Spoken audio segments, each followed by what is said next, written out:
This is the Big O Show. This is the Big O Show. This is the Big O Show.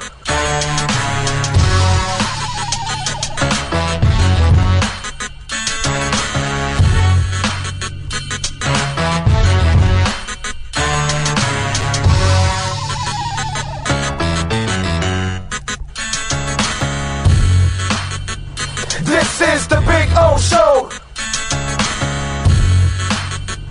This is the Big O Show.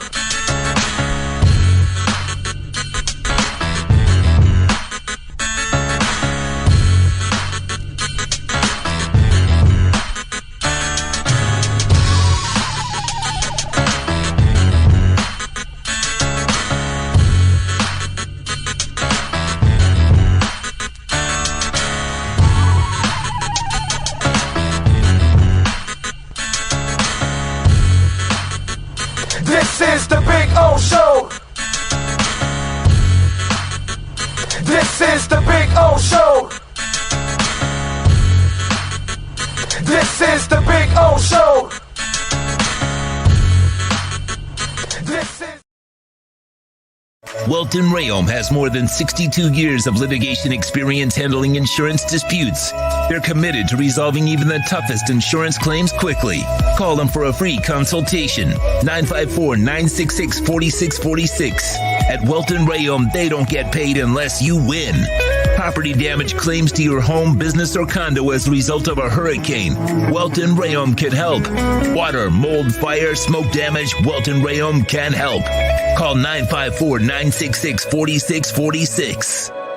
If you're a Miami sports fan, then there's only one store to go to, and that's Caneswear at Miami Fanwear in Davie. They're your one-stop shop for all your Inter Miami CF, Canes, Dolphins, Panthers, and Marlins merchandise. They have hats, t-shirts, game day jerseys, and so much more. Located at 2511 South University Drive in Davie, and open 24/7 online at caneswear.com or intermiamiwear.com. Call them at 954-835-5597. Caneswear, the spot where Inter Miami and all Miami sports fans shop.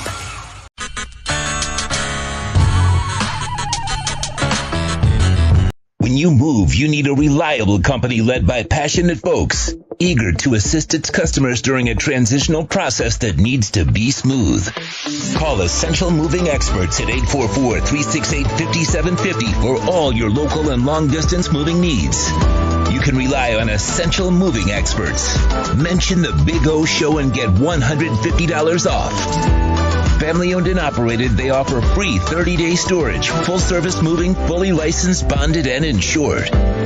Moving was never so easy. EssentialMovingExperts.com. South Florida's premier law enforcement agency is now hiring individuals like you. The Fort Lauderdale Police Department is now accepting applications for non-certified and certified police officer positions. Minimum requirements and qualifications can be found at FLPDjobs.com. That's FLPDjobs.com. Are you ready? The city of Fort Lauderdale is an equal opportunity employer. What? Oh, look.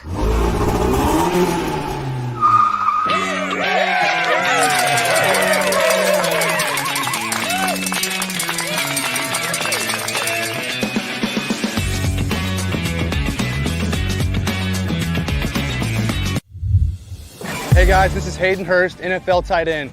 I'm partnering today with Red Recover. We're gonna run you guys through some drills. I started using Red Recover last year, my 4th year in the NFL. It just helps me on Mondays after games, get my recovery process started, get back into the fold of the week, and get ready for the following Sunday. And if you want to recover like me, use Red Recover.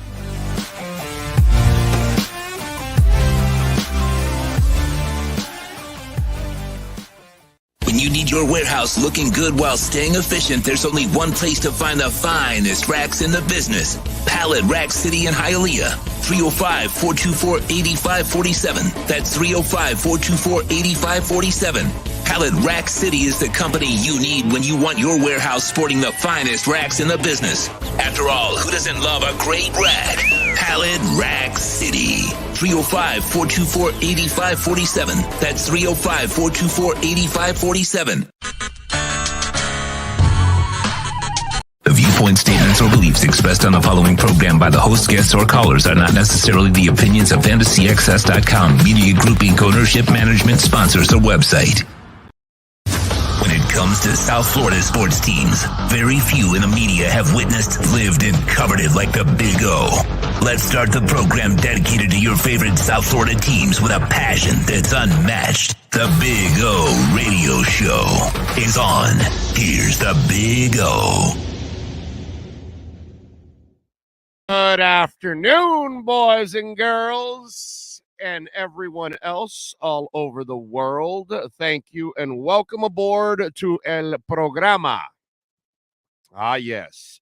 It's a Saturday version on the Big O Show Cuts channel, and that's what we're doing. And remember, this channel, we're going to start adding crypto talk to it. We're going to add music talk to it.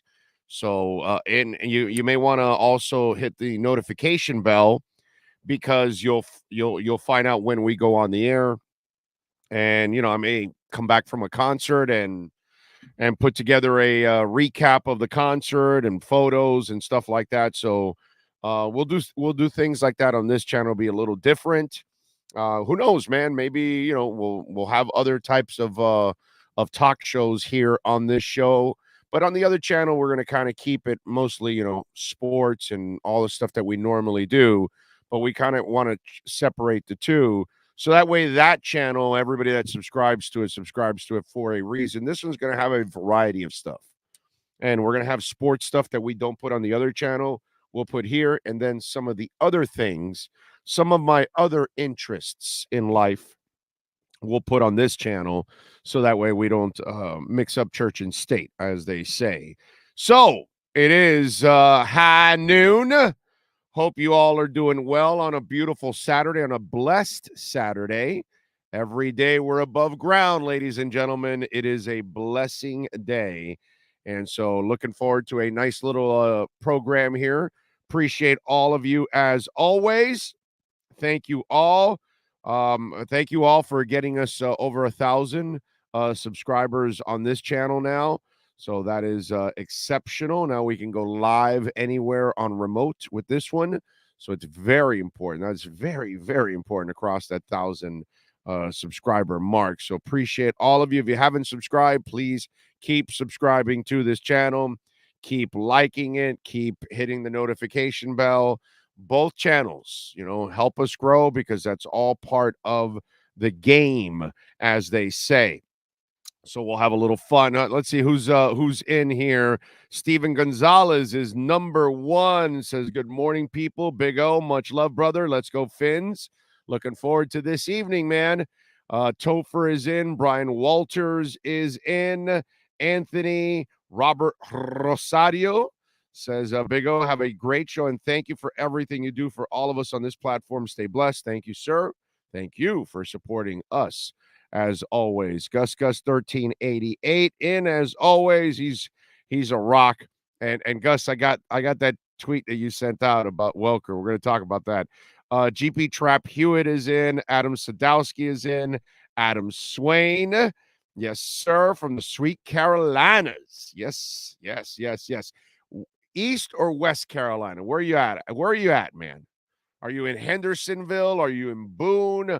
Are you in Asheville? Are you in Charlotte? Where are you in beautiful North Carolina, Armando?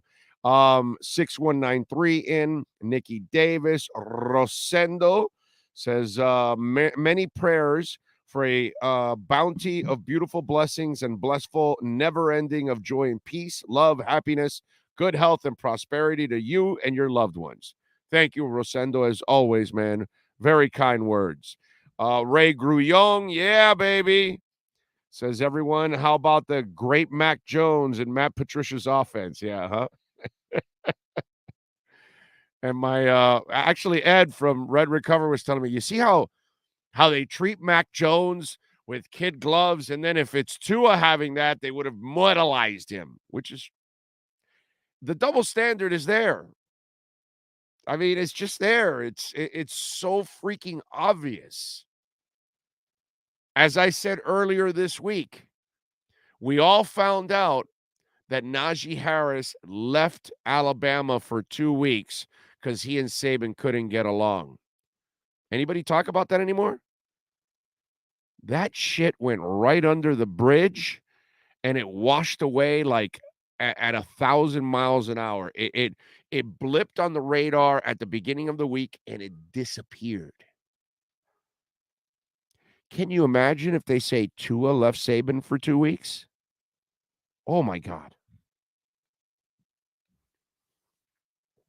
But, hey, listen, Mac Jones is the next Tom Brady.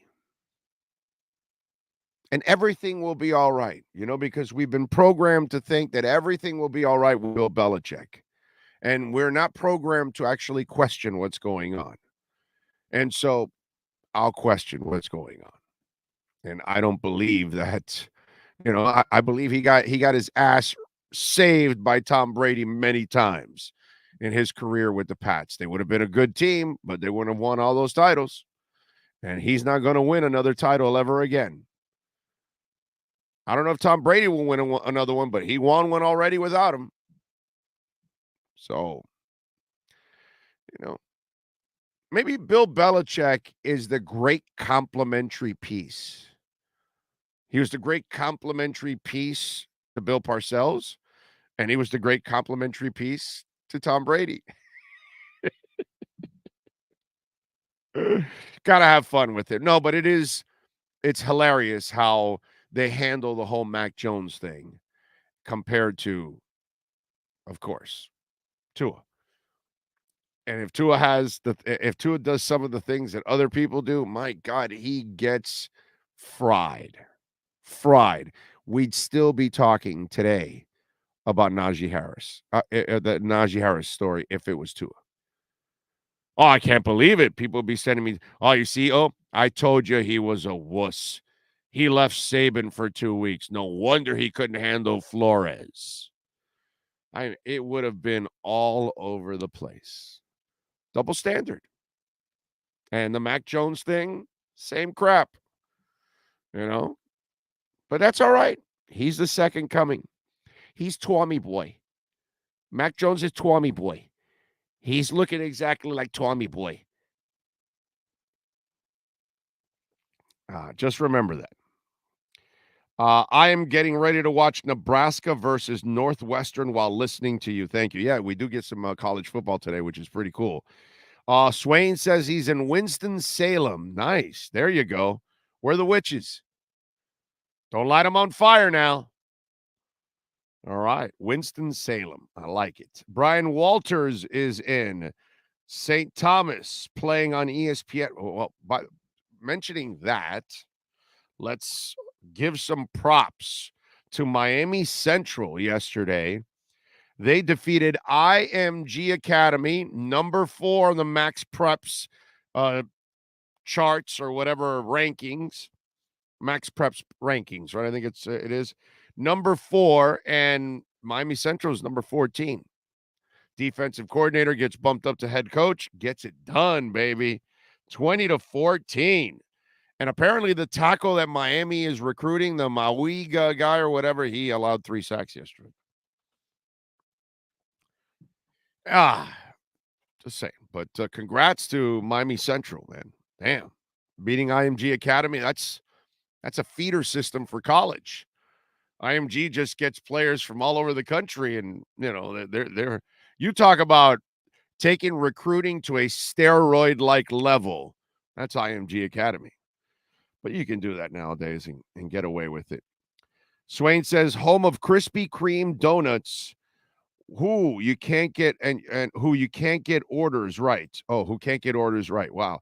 I had no idea that Winston-Salem was the home of Krispy Kreme.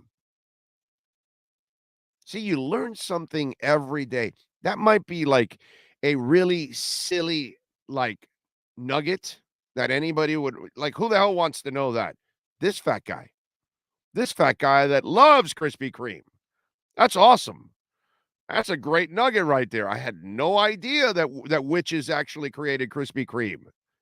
That's fantastic. No wonder it tastes so out of this world. A damn witch made it.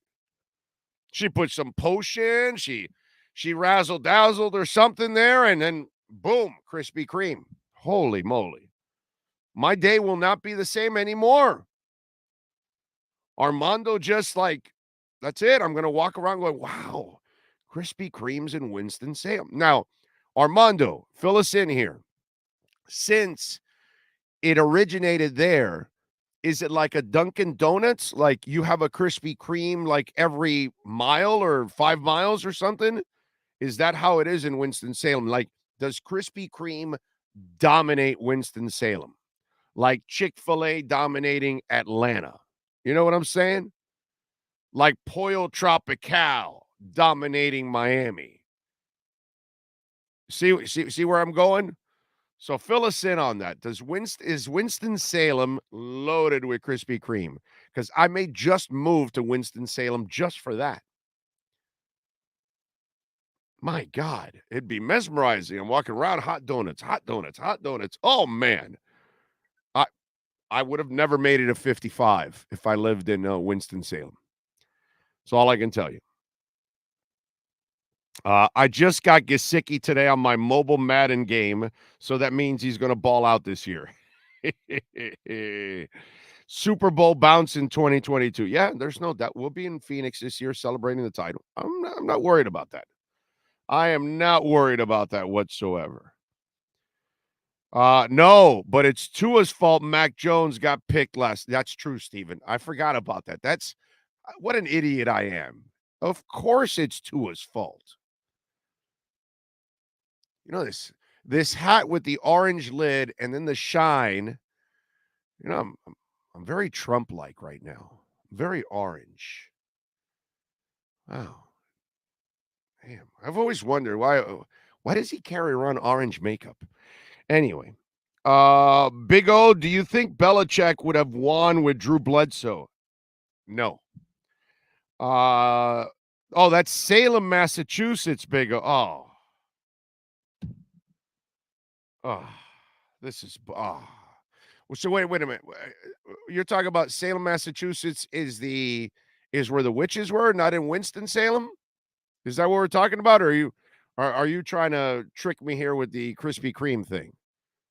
Armando, what is it? They have the original place where you can see them being made. Okay. All right. So Salem, Massachusetts is the one with the witches, is what you're saying.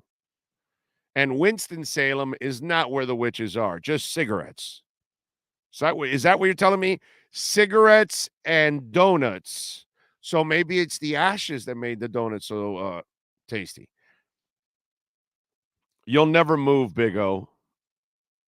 Probably not. Krispy Kreme isn't on every corner here, but when that hot sign is on, I NASCAR to the drive-thru. Big O, my brother keeps telling me Mac Jones is a better QB than Tua. I keep telling him Jones can't wear Tua's jockstrap, bro. Thoughts? I'm with you. I think Tua's much better than Mac Jones, and time will prove all. That's the part I love, that time will, show everything, man. That's what I love. All right, if you want to get in, 855-912-1056. That's 855-912-1056. If you want to get in on the Welt and Rayom text line, you can also reach out to us on Twitter. That's at Big O Show. Follow us there as always. So Gus 1388 sends me this thing about Wes Welker. And this part is not funny, but I want to show you something that is funny with Wes Welker. So he apparently posted this on Twitter. I don't have. Let me make sure you're seeing it there. Yes, you are. Okay. And let me do this also. There. Okay, so he put, I don't have the time or patience for this. Been an employee of the NFL for 18 years, and this is still going on, and it's Bush League. And so apparently this is an issue with his medicals and all that, and they can't confirm how many operations he's had, this, that. And so he's pissed off, which, when it comes to NFL player benefits, the NFL, it's amazing what a powerhouse league and corporation it is, because it can do whatever it wants and it gets away with everything. Mistreat its players, lie to its players, don't care about women, all of that stuff. They constantly do that, right? So, you see this stuff here, and I'm not going to get too much into it because it's kind of technical, but I want to go into Wes Welker's account. So Wes Welker is here, and it says football coach for the San Francisco 49ers. First of all, probably because he still lives in Houston, Texas, so I'll give him a break. He probably has a home in Houston, Texas. So, okay, maybe he's not living in Miami right now. But this part here, Wes, the NFL, you don't have time for all of this. You have a little time to maybe change right there and put football coach for the Miami Dolphins, not the San Francisco 49ers. I'm just saying, my brother. You're not going to post this that you posted 4 hours ago. It's got 19,000 likes, 2,632 retweets, 1,244 reactions to it. And you may want to represent the Miami Dolphins. I'm just saying. You may just want to put football coach for the Miami Dolphins. Just show the NFL that you're on top of things, okay?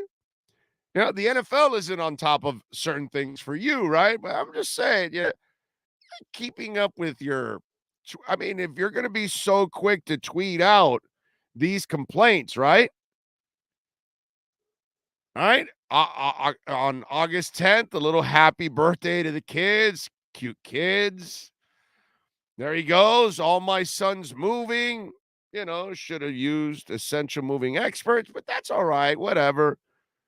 All that kind of stuff. I get it. You're going to use your Twitter account.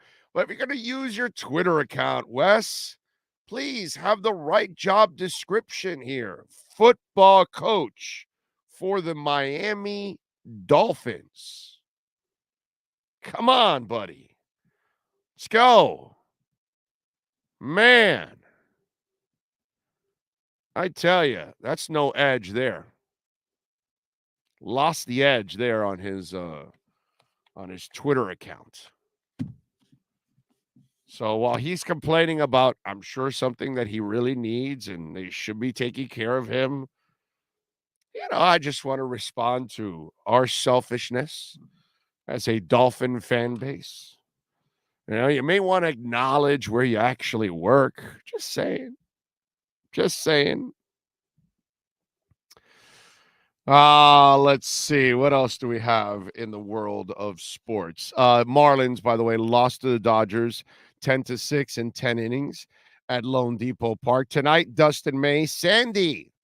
What a shame. They're going to have a Dolphin preseason game, and nobody's going to be watching this except Dodger fans. Well, that should be an interesting one, right? Anyway, we'll see what the Marlins are just in the middle of finishing up their another terrible season, unfortunately. Yo Dudis says, damn it, I forgot to turn on notifications. I missed 20. That's all right. You didn't miss much, bro. You can rewind and then, catch up as you go along. It's not a big deal. When you're done, which is not going to be a long show today, you can go back and rewind and check it out. Looking forward, by the way, I'm really looking forward to tonight's game. I know we're not going to see a lot of starters, probably not going to see Tua. I don't think we really should see Tua right now at this point because it's the preseason has turned into survival. And I think that's kind of what it is. Get enough reps for guys, get those practices in because those are better than the preseason. You end up getting more reps in those situations. So you really kind of set yourself up in a much better spot, you know? So that's what it's turned into a survival thing.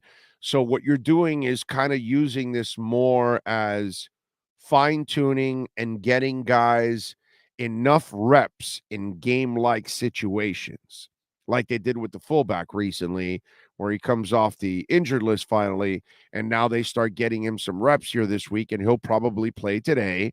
So he can kind of hit a couple of people and then get ready for the regular season. You give Armstead enough reps just so he can get ready. You know, he has an injury history, so you don't need to put him out there.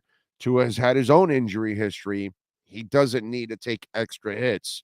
And especially in a situation where you're really not playing one-on-ones, where everybody kind of knows their job and understands it, and you're going to be playing against backups and overzealous rookies and street free agents and people that want to make a name for themselves. And that's not where you want to put Raheem Mostert at.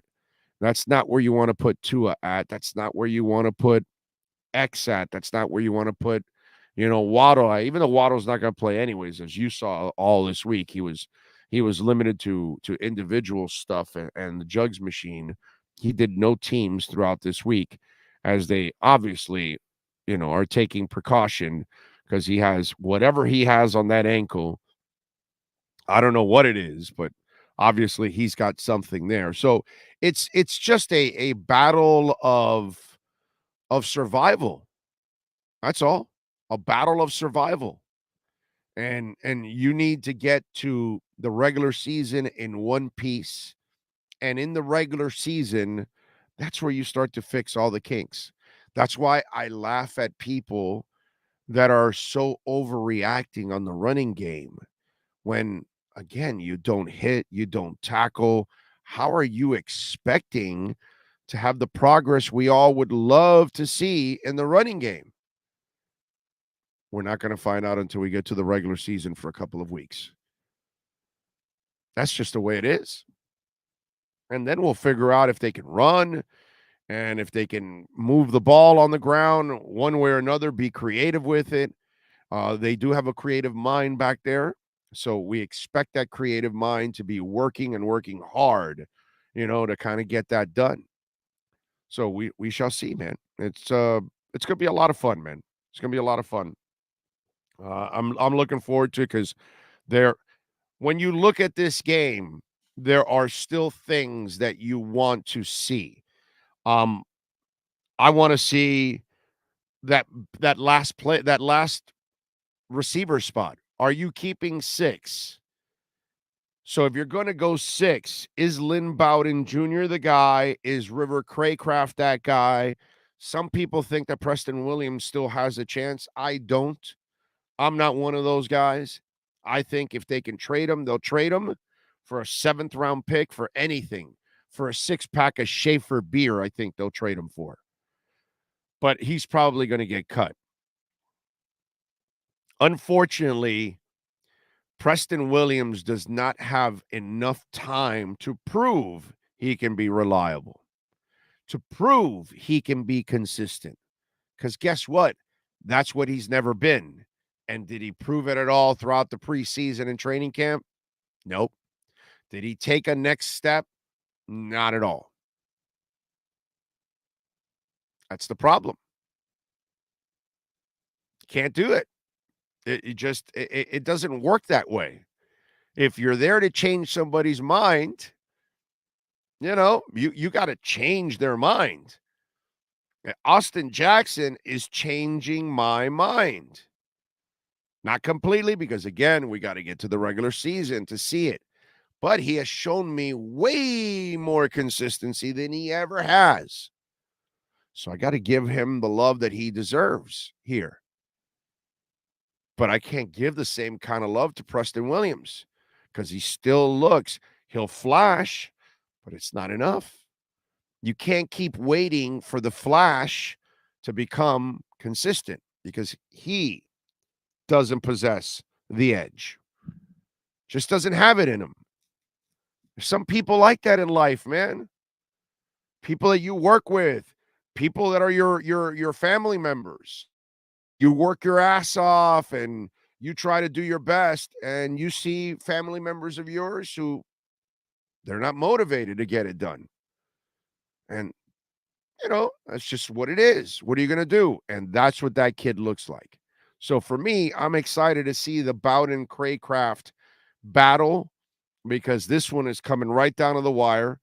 And to Lynn Bowden Jr.'s credit, given time, he has made some plays. And he has actually, okay, wait a minute. Now you can consider him. The other guy you can't. So that's one race that I'm looking at. And Braylon Sanders, to another extent, I personally think he's ahead of Preston. Okay? That's just me. I think he's ahead of Preston, but I think he's going to the practice squad. I think they're going to release him and try to sneak him onto the practice squad. Hopefully they'll be able to. Cater Kohu. What happened to Trill opened up a door. Cater is that guy that goes with Trill, that goes with Nick Needham. It's that fringe guy that they're fighting off the street.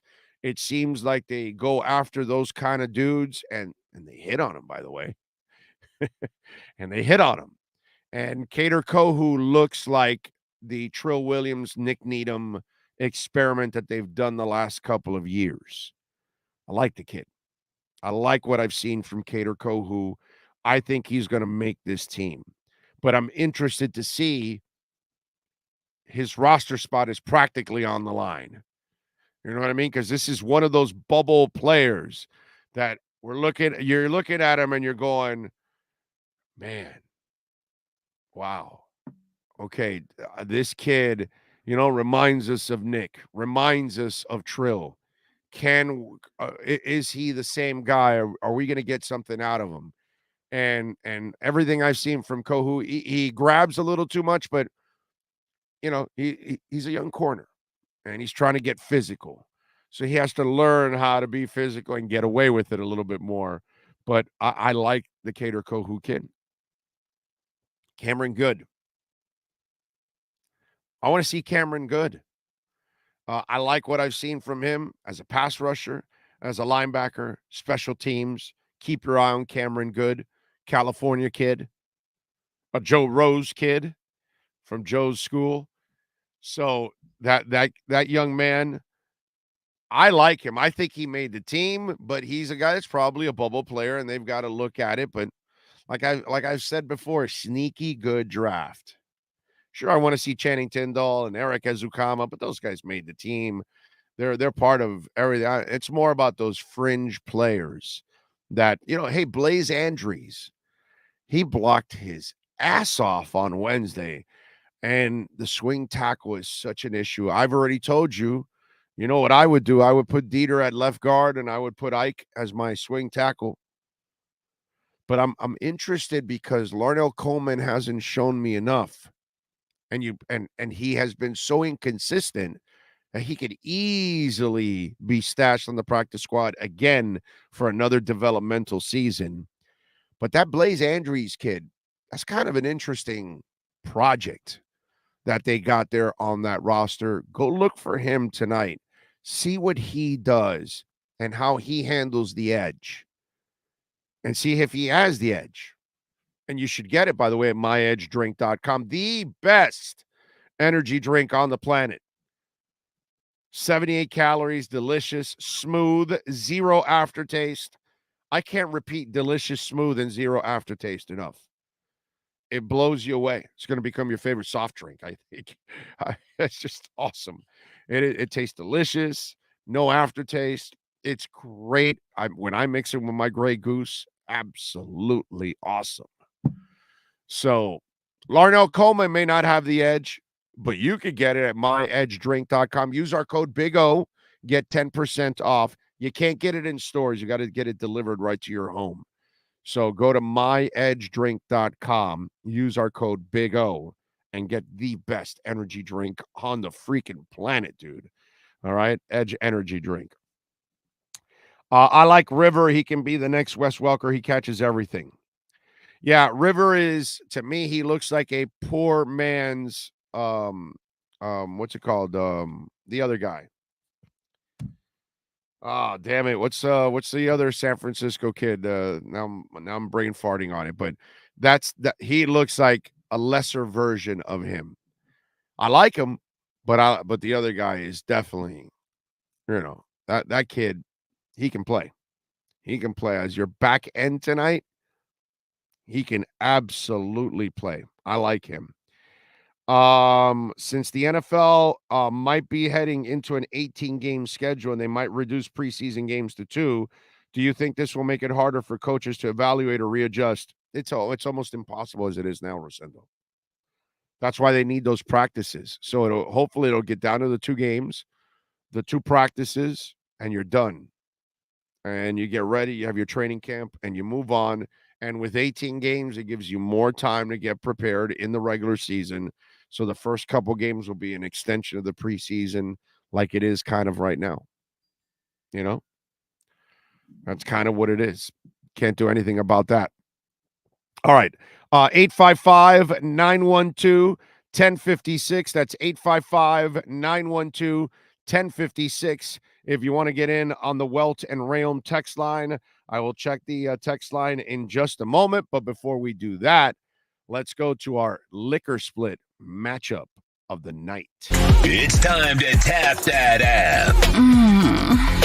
And no one loves to tap that app like the Big O. Here's the liquor split matchup of the night. All righty.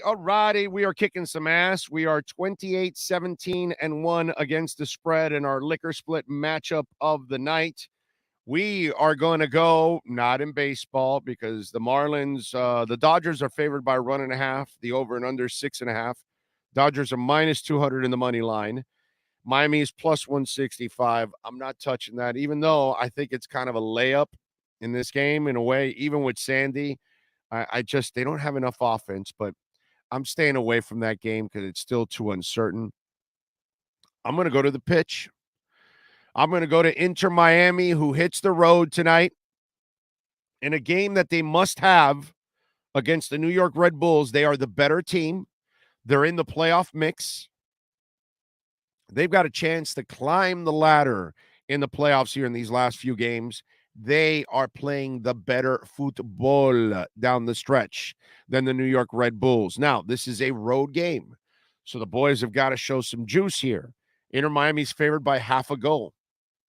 The over and under is 3.5 goals. Inter is plus 139 on the money line. The New York Red Bulls are plus 165 on the money line. Folks, I'm laying the 0.5 goal. Inter's playing the better football right now. Pozuelo looks like he is comfortable now. He can really, he's showing a lot of chemistry with his teammates. More importantly, his presence has opened it up for Higuaín. And Higuaín looked old. He's still slow and old, but he looks a little bit better right now because he gets to play in a little more space because you have to worry about some of the other guys. And this team still isn't even completely healthy yet. And so hopefully as this season winds down, they get completely healthy and ready for the postseason. And who knows, they might be able to make some noise. But tonight, they're going to make noise in our liquor split matchup of the night because we are going Inter minus 0.5 goal against the New York Red Bull. Lay the 0.5 goal, baby. Let's go with La Rosa y Negra. The matchup of the night is brought to you by Liquor Split, Miami's own online liquor store. Liquor Split. Download the Tap That app and get your favorite liquor delivered to you for just $2.99. No risk, no drinking and driving. Tap that app with Liquor Split. right. There you go. Tap that app in Miami and Tampa and use our code BIGO15. You will get 15% off your first order. So you can get Edge Energy Drink. You can get that delivered through Liquor Split. Yeah. You can get all kinds of stuff. Vodka, a little whiskey, a little wine. So keep the party going, keep the get-together going, keep that romantic night going. You don't want to leave. Plus, if you've been drinking already, don't drink and drive. Download the app, iOS or Android, Liquor Split, and tap that app. In Miami and in Tampa, you can get 15% off your first orders. You can check it out. Big O15. That's Big O15. All right. I feel like making a wager. There you go. Now, do your own homework. I am not a gambling expert. I'm not a financial advisor. I just tell you what I like to do. Oh, and speaking of that, man, buying zone again. It's a beautiful. It's no. Let me rephrase that. It's a much better buying zone right now, as I've noticed. Bitcoin down to 20, right? 20,100. Damn, that is awesome. That is fantastic. Ethereum under 1,500 at 1479. There's some great deals out there. Polygon is down to 80 cents. Cardano was like 46. Let me see, 44.8, just under 45. Decentraland, which I love, load up. It's on 77 cents. That's what I am doing. Gala is down to 5 cents. Man, there are so many. Chainlink. Ooh, Chainlink. I'm a huge Chainlink guy. It's at 654. Love Illuvium. It's down to $77 Illuvium. Algorand. I'm an enormous Algorand guy. It's at 28.69, so it's under 29 cents. There are so many amazing deals right now in the crypto market. Not a financial advisor, just a guy that loves crypto. I don't know if you saw this, but Binance and Visa are teaming up to have crypto and Bitcoin payments in 90 million stores worldwide. Visa and Binance. Biggest crypto exchange in the world. Visa, biggest credit card in the world, or second biggest, whatever. And they're teaming up so you can make Bitcoin payments in 90 million locations worldwide. Did you hear me? 90 million. Not 90,000. No. 90 million. So keep thinking that crypto is not the future. That's all right. That train will pass you by and it'll be 86 stations away from you. And then you'll realize, damn it, I had that chance. Engine coin also, 51 cents. Load up on that, baby. I loaded up the last time on Engine coin when it dipped. I probably might do a little bit more again in the next couple of days here during this nice little dip. Big O, what's your opinion on Flanagan's? Terrific place, dude. How do you not like Flanagan's? Great place to hang out and eat and enjoy. There's a lot of great sports bars in town, man. Flanagan's is a terrific sports bar. Meat falls off the bone, baby back. Of course. I used to go a lot to the Loggerhead when I lived down in the Little Havana area.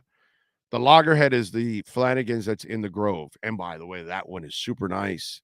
They did a great job of moving the liquor store over to the corner, eliminating that liquor store, right? Those of us, did you ever walk in through the liquor store, go to the back of the liquor store, and then cut in to go inside to the restaurant? Some people didn't even know about that, actually. But anyway, so they did a nice job of creating that outside area, that deck area. That's pretty cool. They did a nice job with that. That's a great place. It's an institution. That's one of those kind of places. How does half a goal translate to the Vuvuzela? Half a toot. Big O, did you hear about A.J. Brown talking trash on Twitter, thinking it was Javon Holland Yeah. It's whatever. He later apologized. Yeah, whatever. It's what are you gonna do? Athletes, man. What you going to do about these athletes? They get all touchy and stuff. It's it is what it is with them athletes. That's what they do, baby. That's what they do. What else do we have that I wanted to talk about on the show today? Oh, Alan Poupart. You know how on alldolphins.com they do this thing where he 55 days till the start of the season, and he does the players that wear 55 and all that. So 12 days away, right? And it's Bob Greasy. So I did not know this. This is a great nugget. I like learning these kind of things about the Dolphins as much as possible. Team I love, team I follow. Number 12 was never worn by another player ever with the Miami Dolphins. Of course, you're gonna expect that from Bob Greasy on, but for a couple years before they drafted him, nobody wore it in the regular season by chance. So when they drafted him, I think it was 67 or 68 or whatever. Before, when the team started in 66, nobody wore it. Maybe in the preseason training camp or something, but in the regular season, nobody wore 12. Well, I did not know this. 12 and 39 are the only two numbers in Dolphin history that were never worn by another player in the regular season. Did not know that. That's pretty cool. Now, both guys came in early into the existence of the franchise, so there was only a few seasons without them. So there was a slim chance that somebody would have worn those numbers. But by chance, nobody wore 12 and 39 before Greasy and Zonka. And obviously, since nobody will ever wear 12 and 39 because of the aforementioned Greasy and Zonka. Did not know that. I thought that was a pretty cool nugget. Alan Poupart does such a great job. If you're a Dolphins fan and you don't have alldolphins.com on your bookmark, then you're missing out. You're missing out because the dude writes his ass off consistently, and he covers anything and everything pretty much Dolphins. He does an excellent job. Always has. Always has. And so, but I thought that was a pretty cool nugget.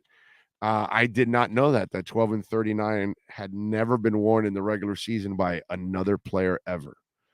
And that's pretty cool. That's interesting.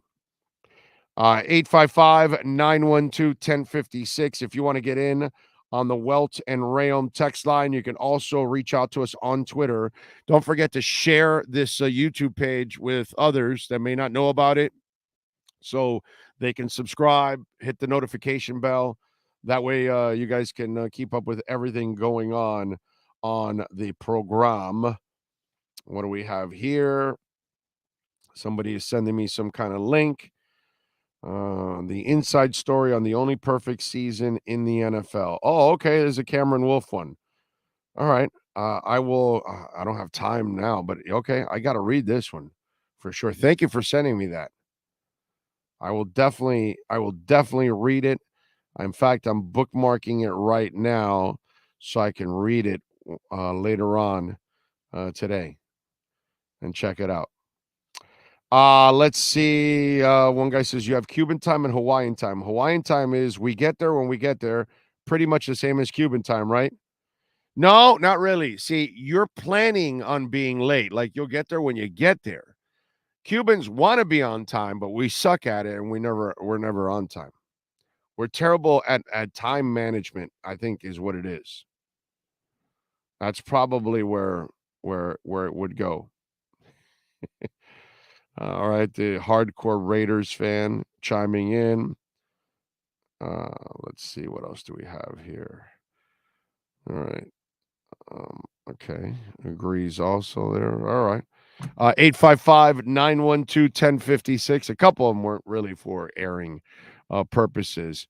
Made it over 1K here. Congratulations, Big O and Company. Thank you, Robert. Thank you for subscribing to the show. and supporting us. It's very important, man. So keep subscribing, keep hitting the like button here because we got to grow this channel also. That way we've got both now, and now we're able to go live on both. So it's really, really important. We're gonna have a lot of conflicts this year with the Panthers and the Heat, and sometimes we're gonna be separated and we're gonna be going to the different events and covering them for you on the platforms. So sometimes we're gonna need this one also for live purposes.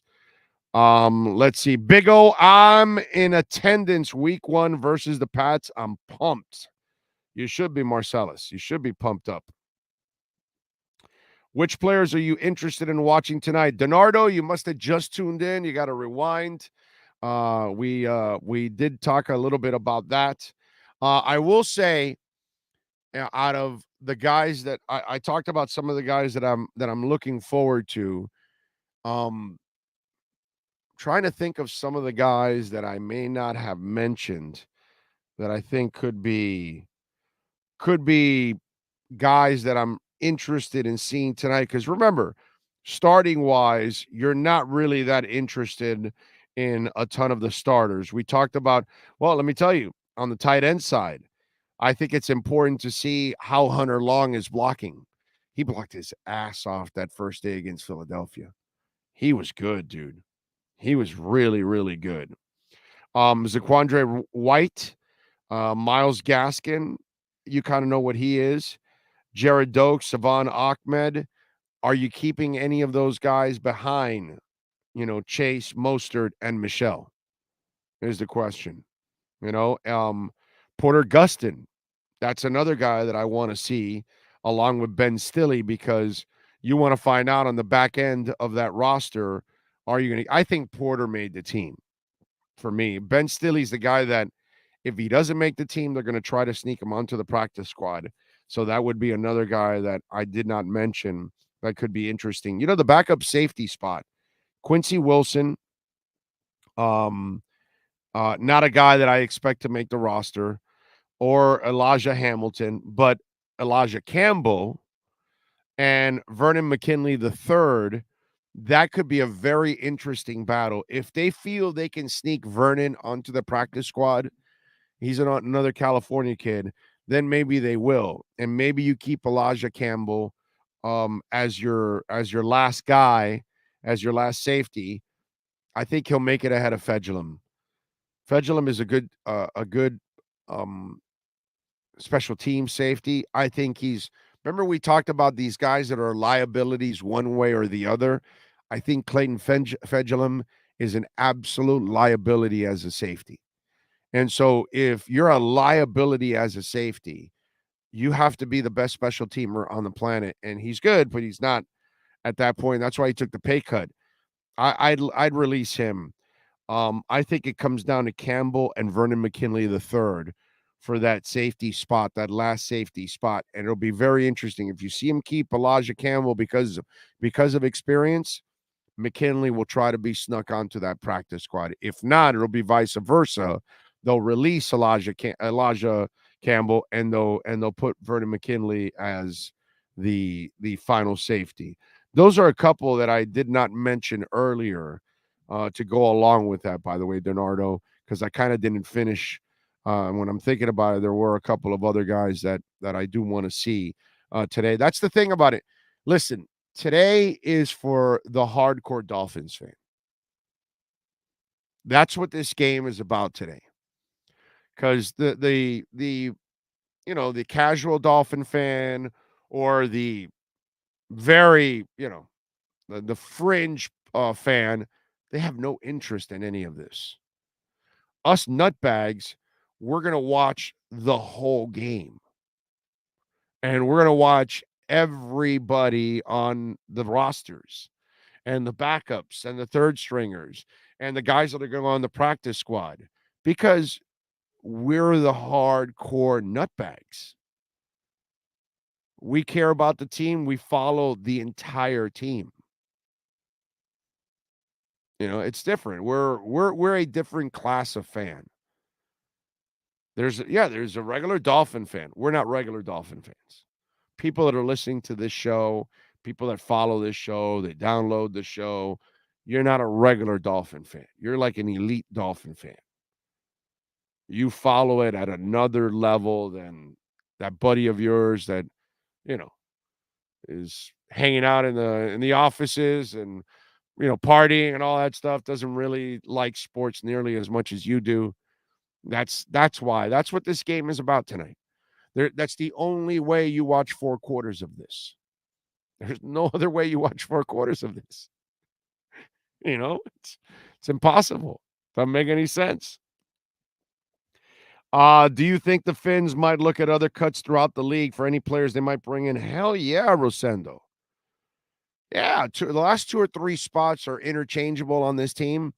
And if there's a guy they really liked and they missed out on him in free agency, undrafted free agency, or a guy that maybe was from the draft last year, not this past year, but the year before, and he survived 1 year on that roster, and they've been eyeing him the whole time, and they love him.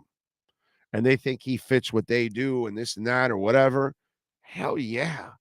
There's a group of players they're already targeting, and they're waiting to see if they get released. It kind of, like the Garoppolo thing that's going on now. Nobody will trade for Garoppolo. A lot of people know what Garoppolo's all about. That story after he signed the contract and he disappears for months. And I think there's a lot to that with Garoppolo where, he has the ability to play in this league, but is he really committed to the whole sport, to his team, to his craft? And people question that. And when they question that in this sport, ooh, doggy, that's why there's no interest in him at this salary. They're waiting for him to get released. Seattle is waiting for him to get released. Drew Lock, Geno Smith, come on, man. So, yeah, they're waiting.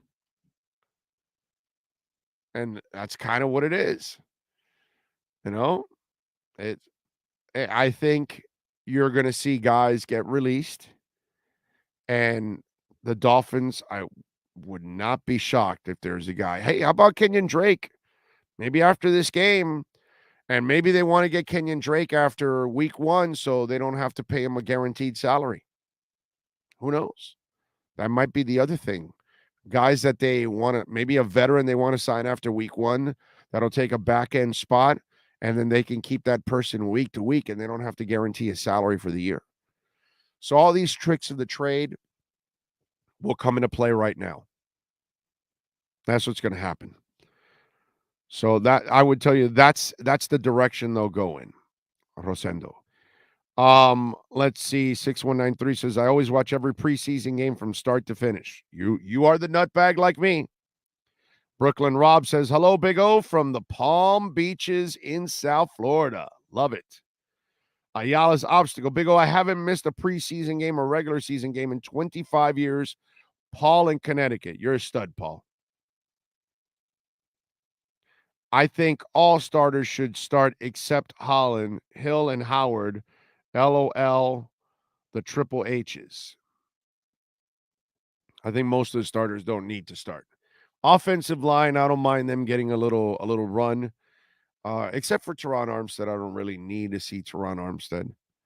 I think he'll be fine. I think you just want to keep him as fresh as possible for the regular season. Shula hated to lose that much that he tried to win preseason games. Yeah, because he wanted to set the winning attitude from the get-go. That was Shula's thing. It wasn't that it mattered the game itself. It mattered your effort from beginning to end. Take it serious from beginning to end. Win the battle, win the down, win the drive, win the game. So that was his thing. And there's still coaches that coach that way too. Hey, aren't the Houston Texans 3-0? I think they're winning the title already. Yeah, baby. Texans are 3-0. Man, that's scary. They're going to dominate. Big O, who do you think has a better year, Tua or Herbert? And who's the better WB? WB, what's he mean by WB? I'm brain farting right now.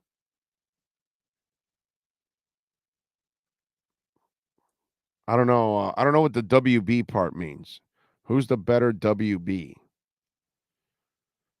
You gotta give me the definition for that. Oh, QB. Oh, okay. Um, I said that last year already. Tua's the better QB. Herbert's the better talent, and that will be proven overall. Okay, I get it. Everybody's wowed with Herbert's talent, but that doesn't mean that you're going to be the better quarterback. And that's the part that I think that's why you'll see a lot of people backtrack this year as Tua has a terrific season because they didn't understand the quarterback position from the get-go. And they blamed everything on Tua and didn't look around that he had no help. And you're a great QB when you're the least sacked quarterback behind the worst line and no running game. That tells me you're smart as hell. You could get rid of the football. You can make plays, not cost your team a whole bunch of negative plays, unlike Ryan Tannehill, who is the most sacked quarterback behind a real line and two running backs, where you should not get sacked at all, practically. Tua behind that line and those running backs would rarely ever get sacked because that's what great quarterbacks can do. They have an awareness. And that's the problem with people.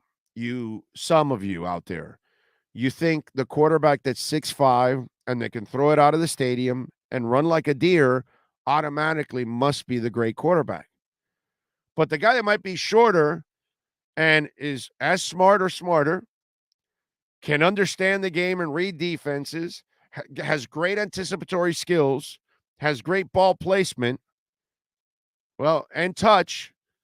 So all of a sudden, that can't be a great QB? No, actually, that's usually what great QBs come out of. And I don't care if you're Fran Tarkenton.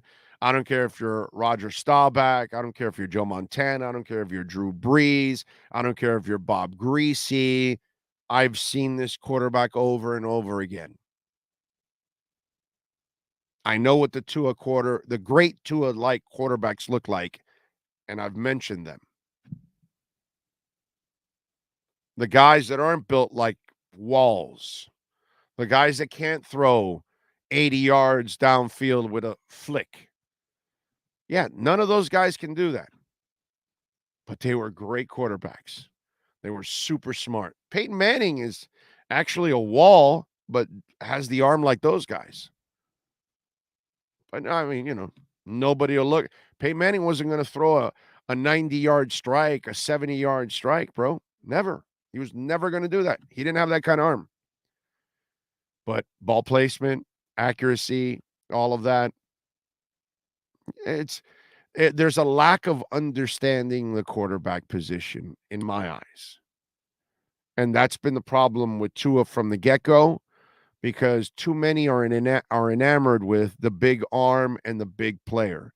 And I can understand that. I can understand you getting intoxicated with all of that. That still doesn't mean you're going to be a great quarterback. And that's the part that people don't understand. So I watched one kid in college win the national title, and the other kid did not. So he already beat him at one level. He already beat him in a head-to-head matchup. We'll find out who has the better career down the line. And in a couple years, we'll have this discussion again, and we'll go back over it, and then those people will understand that it's not merely on talent. And, of course, Herbert has it.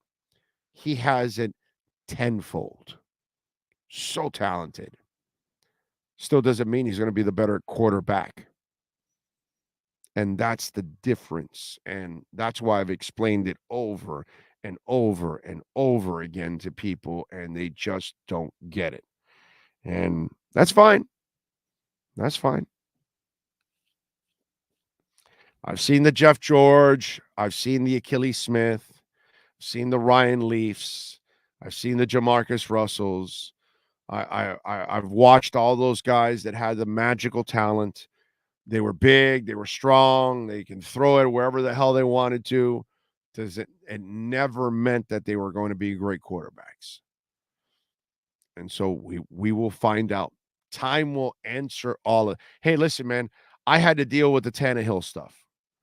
And I don't know how many of you will admit it, because I'm sure some of you that are going to listen to this show, download it, or those of you that are watching, I don't know how many of you are going to admit it to yourselves, but some of you got suckered by what happened in Tennessee, and you thought all of a sudden he was a real quarterback there, when he was never a real quarterback there. He was just a facilitator playing off of Henry in that line and Arthur Smith, who designed everything perfectly and all of that. But it wasn't because he was the guy that was elevating everybody. He was just facilitating. But people didn't understand that. They don't see it. They just see numbers. They see a throw or two, and then they don't really pick up on the whole game and watch it. And then now, when push comes to shove and the game is on the line and it's in his hands, he'll fail miserably every time. And why?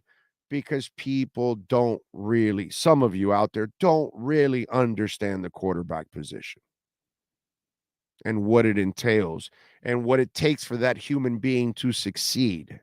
And a lot of times it's all mental. Very little of it has to do with physical. Usually most of the guys that get to this league physically have enough to get by. Most of them, not all. You have your Teddy Bridgewaters, you have your Steve Walshes of the world, you have your Ty Detmers, you have those guys that, they might get by on smarts, but they're not in the end ever going to be elite because they weren't gifted enough. But most of the guys that get here have enough, have more than enough to be great quarterbacks. It's this. That's the part that separates the great quarterback from the decent quarterback, the game manager, the backup, the guy that doesn't belong there at all. It's this. It's rarely about talent. It's rarely that, he doesn't have enough height or he doesn't have enough arm. It's not the case. And that's never been the case with Tua. And that's where a lot of you already, you're already wrong, thinking that, oh, no, he's too short. Oh, no, his arm isn't strong enough. You're wrong, you're wrong, you're wrong, and you're wrong again. And you're wrong 8 more times after that. Now, soon, you'll be wrong after he goes out there and he balls out. And that'll prove that you're dead ass wrong on every level. All right. Hour number 2 is next. When you move, you need a reliable company led by passionate folks, eager to assist its customers during a transitional process that needs to be smooth. Call Essential Moving Experts at 844-368-5750 for all your local and long-distance moving needs. You can rely on Essential Moving Experts. Mention the Big O Show and get $150 off. Family owned and operated, they offer free 30-day storage, full-service moving, fully licensed, bonded, and insured. Moving was never so easy. EssentialMovingExperts.com. Oh, yeah. All right. Hour number 2 on the program. And folks, are you looking to learn a new language? Well, listen, maybe in high school you tried, maybe in college you tried, but you kind of forgot. Now, those classes were boring. Your teachers are boring. You need something to make it fun, to really keep you entertained, and at the same time, not bore you, right? Well, Babbel is here to save your life. The language learning app that has sold more than 10 million subscriptions, and it's addictively fun. It's an easy way to learn the new language, and whether you're traveling abroad, connecting in a deeper way with family, or you're just having some free time, Babbel teaches bite-sized lesson languages out there that you'll actually use in the real world. Okay? That's what it's all about. Dame esa chancleta. No, you're not going to be asking for a sandal. All right? Yeah, no, they're going to teach you useless stuff in those places. Not here. Babbel's 15-minute lesson plans makes it the perfect way to learn a new language on the go, so you can be walking, you can be jogging, doing weights, you can be driving to work, driving to school, whatever, Other language learning apps, they use AI for lesson plans, but Babbel's lessons were created by over 100 language experts. Now, their teaching methods have been scientifically proven to be effective. My daughter actually is doing it now. And with Babbel, you can choose from 14 different languages, including Spanish, French, Italian, and German. Plus, Babbel's speech recognition technology helps you improve your pronunciation and your accent. Now, there are so many ways to learn with Babbel. In addition to the lessons that you can learn, you can also access podcasts, games, videos, stories, and even live classes. And it comes with a 20-day money-back guarantee. That's how confident it is that they know you're going to start learning a new language and get on that journey today with Babbel. 20 days in, you're going to feel so cool about it. You're going to go, wow, I'm really learning. I'm learning stuff that I'm going to use every day. So when I go to Italy, I'm going to sound like an Italian. It's a beautiful thing. Right now, save up to 60% on your subscription when you go to babbel.com/Big O. That's babbel.com/Big O for 60% off your subscription. Babbel, language for life. All right. Robert says, I remember your show from QAM. You're the best, bro. Now let us know who will be the QB next season. That's for the Niners. I don't know. It won't be Garoppolo. Big O, do you think Gesicki will be traded by Tuesday? No, I do not. I don't think anybody has that money and is willing to do it. Now, if there's a chance that somebody has an injury, then maybe, but Miami's going to have to swallow some of that salary or half of it to get that draft pick. So that'll be the key. Out of that $11 million salary, they're going to have to swallow 5 or 6 so they can get that third rounder from somebody or a second rounder. That's what's going to have to happen. They're not going to get a good pick if you're asking them to pay the full salary too. Plus, he's going to have to agree to a contract with that team right away. That'll be part of the game. So it's not as simple. So I just don't think it's going to happen. I think there's a better chance for the trading deadline or next year that you let him go and just get a comp pick, and that's it. So why the hell would you trade anybody? We need a full deck. Well, no. If he doesn't fit, you do have to trade him, my brother. You have to. You have no choice. Let's see. Tony says, Big O said it a few days ago. There are no excuses for two, only facts. Facts, the coaches didn't want him. Facts, no O-line. Facts, no weapons. All facts. Yeah. He'll be fine. I'm not worried at all. And Big O is babbling right now. Yes, that's me. That's what I do every single day. I babble. That's why Babbel is now one of our sponsors. A guy that babbles every day should be actually represented by Babbel. That's it. And I do want to give Cutter's Edge a just mad props. They are doing an awesome job revitalizing my yard, front yard and backyard. And they should be done by next week. But man, I am if you're looking for landscaping that is going to take your home to the next level and even improve the value of your home, Cutter's Edge is the one you want to go to. All right. Call William or Mike.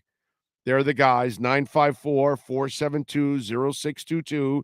You see the number right there. And if you're looking to really change your landscape and change the look of your home, Cutter's Edge will definitely give you that edge. All right. Call William or Mike anywhere in South Florida. They've got like 70 trucks or something. They're an enormous company. Their base office is in Davie. But again, they will service anywhere in South Florida. So if you're looking for landscaping that will take your property, your business, by the way, because they do a lot of corporations also. They do a lot of what's it called? Like condo properties and things like that, you know. So they handle small jobs and ginormous jobs. So if you're looking for the right company, the one that gives you the edge, it's Cutter's Edge right there, baby. 954-472-0622. Great stuff. Let's see, what else do we have? Love Gesicki from day one. He's a playmaker. Wish him nothing but the best. Wish the Packers would grow some balls and trade for him. No, they have a guy already. They don't need to trade for him. They have their player. They have a guy that they've developed on their own. That's a pretty good player. God, I'm forgetting the guy's name now. Let me cheat now since I can't remember the guy's name. He's actually a pretty good fantasy option for you too, because of Aaron Rodgers. Well, I'd like to get to this point where let's see here. Where are we at?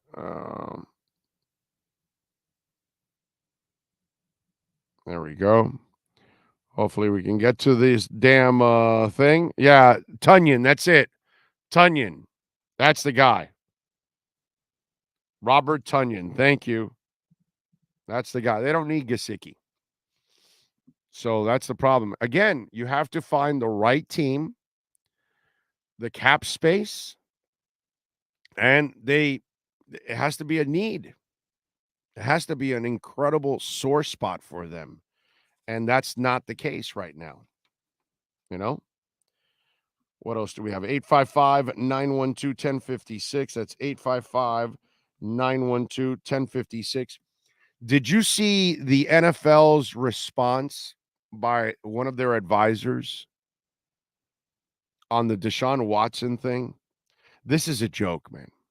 This is a joke. This is insult at every level.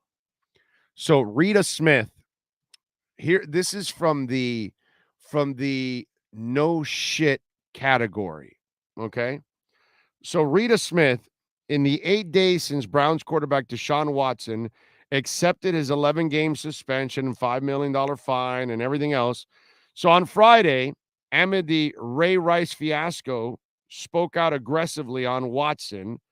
And we're talking about this lady, the advisor, Mrs. Rita Smith, it is, right? Senior advisor Rita Smith. So she had her own comments back in the day with the Ray Rice thing. Well, now with this one, she says, I feel like he's playing us. She's a senior advisor on matters of domestic violence and sexual assault. She told Mary Kay Cabot, he's saying exactly what he thinks he needs to say to get on the field again. He's not thinking strategically at all about, did I cause any harm to other people? He's not questioning any of his behaviors at all. He's absolutely certain from the last statement, I've done nothing wrong. This is all about people trying to get at me. I just want to go play ball. Smith believes Watson's refusal to accept responsibility set the stage for ongoing misbehavior. That energy is not a good future for him reoffending. That purports to me that he's still a danger to people because he's done absolutely no self-reflection that I can tell you. You don't have that many violations reported by somebody who's not doing anything wrong. He's doing something wrong in those massage sessions. He's doing something inappropriate in those massage sessions. So he needs to figure out that and how he can stop that so nobody gets hurt in the process. He puts himself around people who will carry him forward no matter what his decision he makes, and that's dangerous, she told Cabot. It's dangerous for Deshaun Watson as well. He can change, but not if there are people around him saying, yeah, she's just after your money. You paid all that money. It still didn't make any difference. He needs to get rid himself of those people because they're not serving him well. Who are those people, Rita? The NFL? I'm sorry, Rita. I must have missed this, Mrs. Smith. The NFL. You guys. Nobody is a bigger supporter of acting like a scumbag than the NFL. You rewarded him with a guaranteed contract.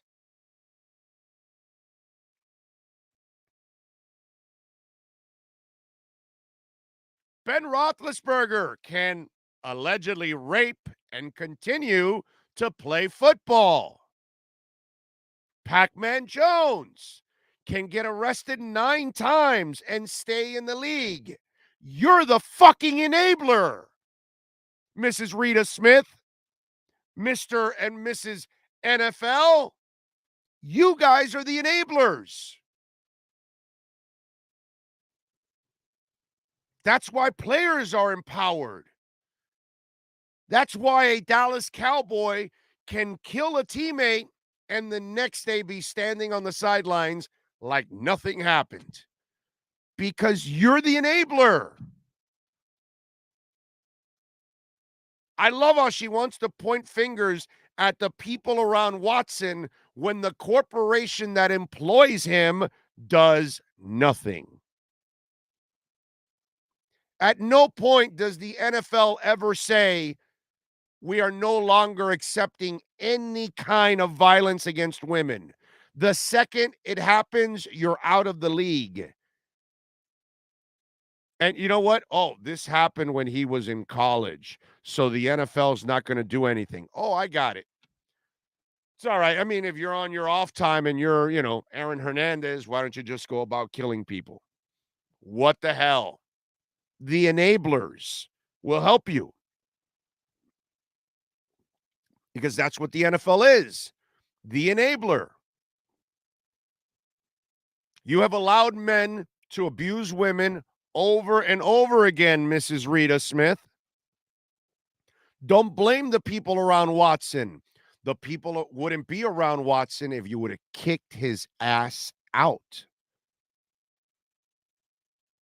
That's the problem.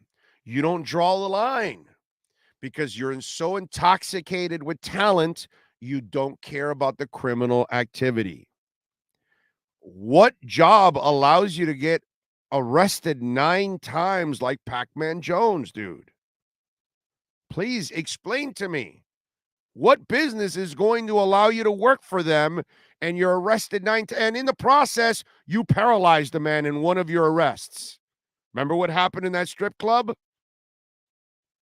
Enable. Josh Gordon had all kinds of substance abuse issues, not just weed. And you kept giving that idiot another chance and another chance and another chance. What you do is you give them the one chance because it's not abuse of women or kids or dogs. And then you say, hey, you do it again, you're done. It's over. But you set no standard. All you do is lower the standard over and over and over again, Rita. Don't blame the people around Pac-Man Jones. Don't blame the people that are around Deshaun Watson. You're allowing them to be around them because you're the one that gives them the power by winning all of these opportunities. Every time they do something wrong, they will make their way back. And if Henry Ruggs wasn't going to spend his, most of his adult life in jail for killing a woman and a dog, you would have let him right back in. But the authorities are going to do the discipline for you on this one because you guys have no scruples whatsoever to do the discipline on your own. So stop pointing fingers at others. NFL, Rita Smith, Roger Goodell, 32 owners. Look in the mirror.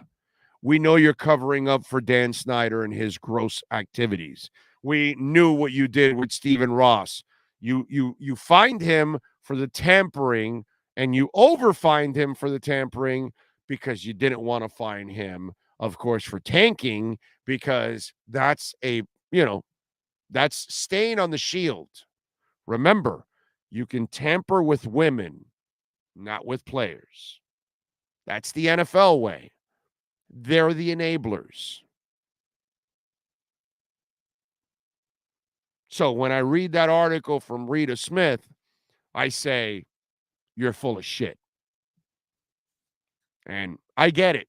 You don't have the balls to look in the mirror and blame yourself and the entire league and say, we do a terrible job of setting an example for everybody else.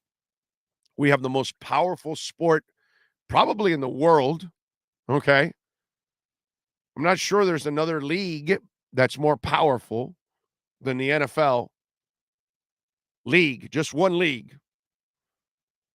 Don't think so. Think they make more money than everybody else. And you get away with everything.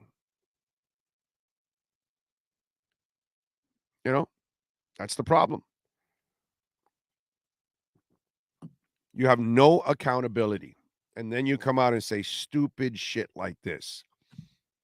And you blame the people around Watson when you're the one that enables everything for Watson. You had a team that was setting up the massages. You had a team that was coming up with the release that they would sign.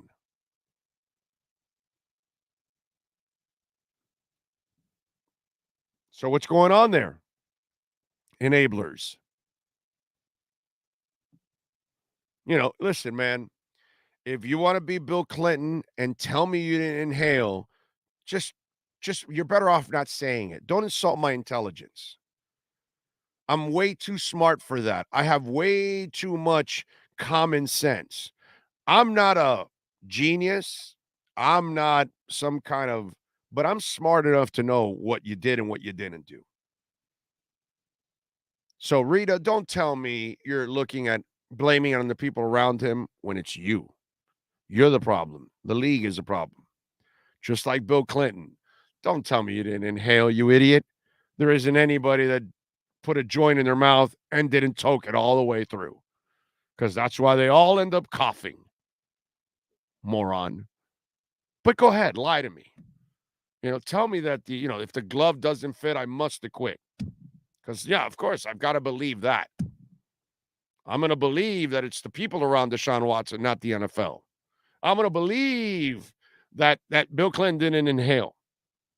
And I'll believe that the glove didn't fit, so we got to quit. Of course.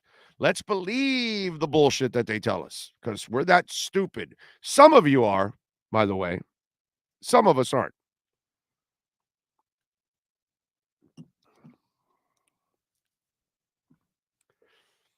Smash it. That's right. Thank you, Dylan. Smash the like button. Make sure you subscribe. I don't know if I don't know if Sean did the subscriber thing to this chat board. I mean, we're not there yet with this one that we're getting bots and stuff like that. So that's the good thing about that. This one hasn't grown to that point yet. Although maybe he has the subscriber thing. Did you guys have to be subscribers to chat on the chat board? Because we did that with the other channel. I don't know if he's done it here. Did all the accusers on the Watson situation have settled, or is there any more victims that have not settled? I think they're all but one is settled. I think one's in some kind of maybe still some kind of a lawsuit or something. I think there's one left. Not exactly sure. Mike to Carolina for Bradley Boozman. There you go. It did not show a message about subscribers only. Okay. All right. I gotta tell him to switch that one over to this one here too, also because that's the best way. He says, I don't know, Big O. I'm sub to both. Oh, okay. Yeah. Yeah. Joel says, Big O, if you had to draw up a game plan against Buffalo, what would your game plan on offense and defense? Last year, I feel like we were frustrating Allen with man-to-man. Joel, let's see what happens in the first couple games here, because the Buffalo game is that the third or fourth game? I believe it's the third, right, or the fourth. I'm not exactly sure. Let me see what happens. I don't know what I'm watching. You understand? I'm going to answer a question without any education. I need some education from this offense. I need to see what he's going to do with these players, because it's still a different skill set for these players than what he had in San Francisco. So he has to play this a little different Yet I'm sure there'll be some similarities, but I don't know what they can achieve or can achieve. So I've got to first watch them against a couple of opponents first, right? It is week 3, right? Thank you.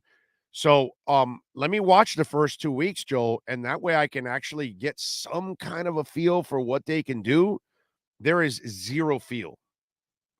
And anybody that answers that question is giving you a bunch of hot air because we have no proof.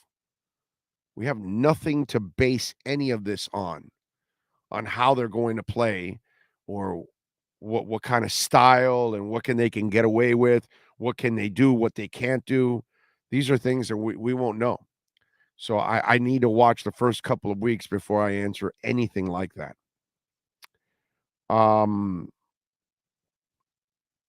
Big O, my brother Robert Gonzalez is a Tua hater. Well, good for him. The chat is here for subscribers only. It notifies you when you enter the chat. Oh, awesome. Figures Sean is always ahead of everything. He's the freaking best, dude. Lost without that dude. Yeah, Buffalo's week 3, Bengals are 4. Exactly. It will look fast, that I can say. I hope so, because they got a lot of speed out there, so it could happen. That might be the case there. That's for sure. Panthers ended up losing Sam Darnold yesterday. Carted off with that high ankle sprain, the left high ankle sprain. So, I mean, Baker was going to start anyway. So it doesn't really matter. And they've got the Mississippi kid there also backing up the rookie. It's a situation like, if you're a Carolina Panthers fan, I don't know if there's one watching right now. I don't know if there's one that's downloading right now or throughout the day at night or whatever and listens to the show. How do you feel hopeful about this season if you're a Panthers fan? Because there's no way you can feel hopeful. Baker doesn't give me that kind of confidence that he's going to carry a franchise. You know what I'm saying? And this is going to be a very interesting run for Baker because he needs to have a good year in order to try to get back on track to be a starter again. If not, he's going to find himself being a backup from here on out. He is in a fork in the road now. And he has to kick ass in order to, keep that starting job. If not, he will be considered a backup from here on out. And nobody will give him starter money. Nobody's going to give him a starter's job. And then he's going to have one hell of an attitude readjustment. Because that's the kind of dude that believes he's a starter and only a starter. And then he will, in a short amount of time since he got into the league, will end up now a backup and will have to learn to like being a backup and be a supporter than the guy that's always, clamoring to be the starter. This is this is one where we'll find out. We'll find out. I'm one of those guys that was never really a Baker believer. He was proving me wrong early on, but we'll see. We'll see if he can be the guy. I don't believe he will be the guy. I think he's going to flop in this situation because he needs a really good team around him so he can facilitate. That's what I think he is on his best day. I don't know if he's going to be able to do it. Carolina, with that talent that they have, they need a little bit more than a facilitator. They need a guy that's a difference maker. We'll see if that ends up happening.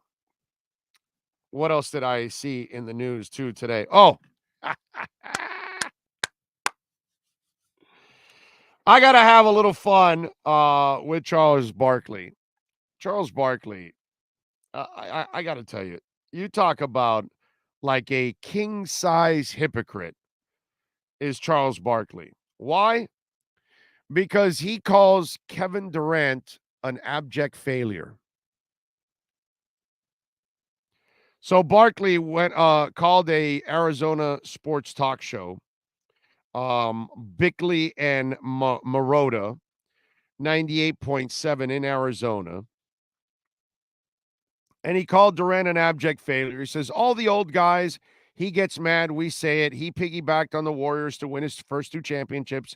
But if you go back and look at his career as the best player and being a leader, that all goes with it. He's been an abject failure. I mean, every time he's had to be the leader and best player, he had not had success. That's what us old guys think about him. Until he becomes a leader and best player on a championship team where he has to deal with all the responsibilities, all the media stuff that goes with it, the expectations, we're going to hold that against him. He just seems like a miserable person, man. I call him Mr. Miserable. He's never going to be happy. Everybody's giving him everything on a silver platter. He was the man in Oklahoma City. They loved him. He owned the entire state. He bolts on them and goes to the Warriors and wins back-to-back championships, and he's still not happy. Then he goes to Brooklyn. They give him everything he wants, and he's still miserable. That's why I call him Mr. Miserable. So if he's an abject failure, what is Charles Barkley? Somebody help me out here. Kevin Durant's got 2 titles. How many does Barkley have?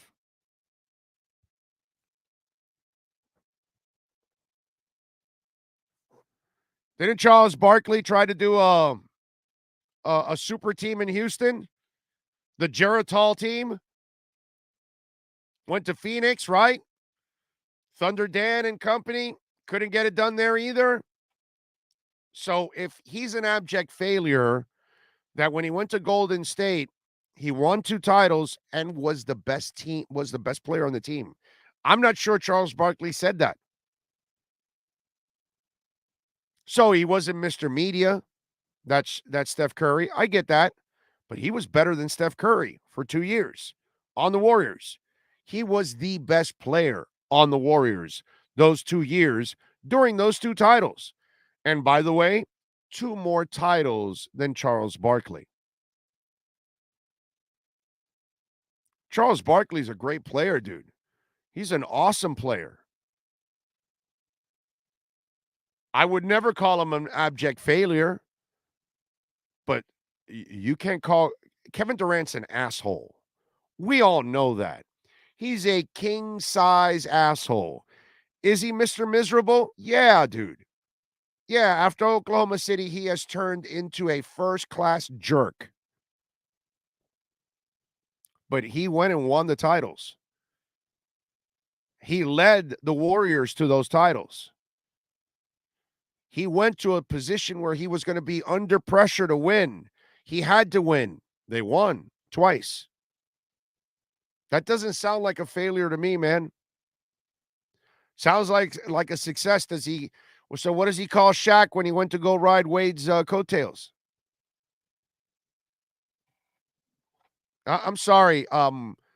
Before you could call anybody an abject failure, you should have at least a title. And you don't have one, Charles. And oh, by the way, you're not a better player than Kevin Durant. Just now let's just talk let's just talk now. Okay? Let's compartmentalize that word we love to use here on this show. Separate the asshole from the player. Kevin Durant, the player, is better than Charles Barkley, the player. On the totem pole of greatest players, Kevin Durant is closer to Michael Jordan than Charles Barkley is. So, Mr. Miserable, I'll go with you on that one. But if we're going to go with abject failure, by whatever standards you're using, Charles, you're the fucking abject failure, dude.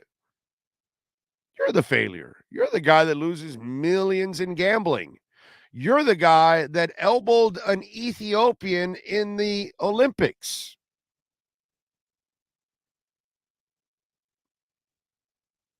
I don't know if it was Ethiopia or whatever. I don't know I forgot which country it was.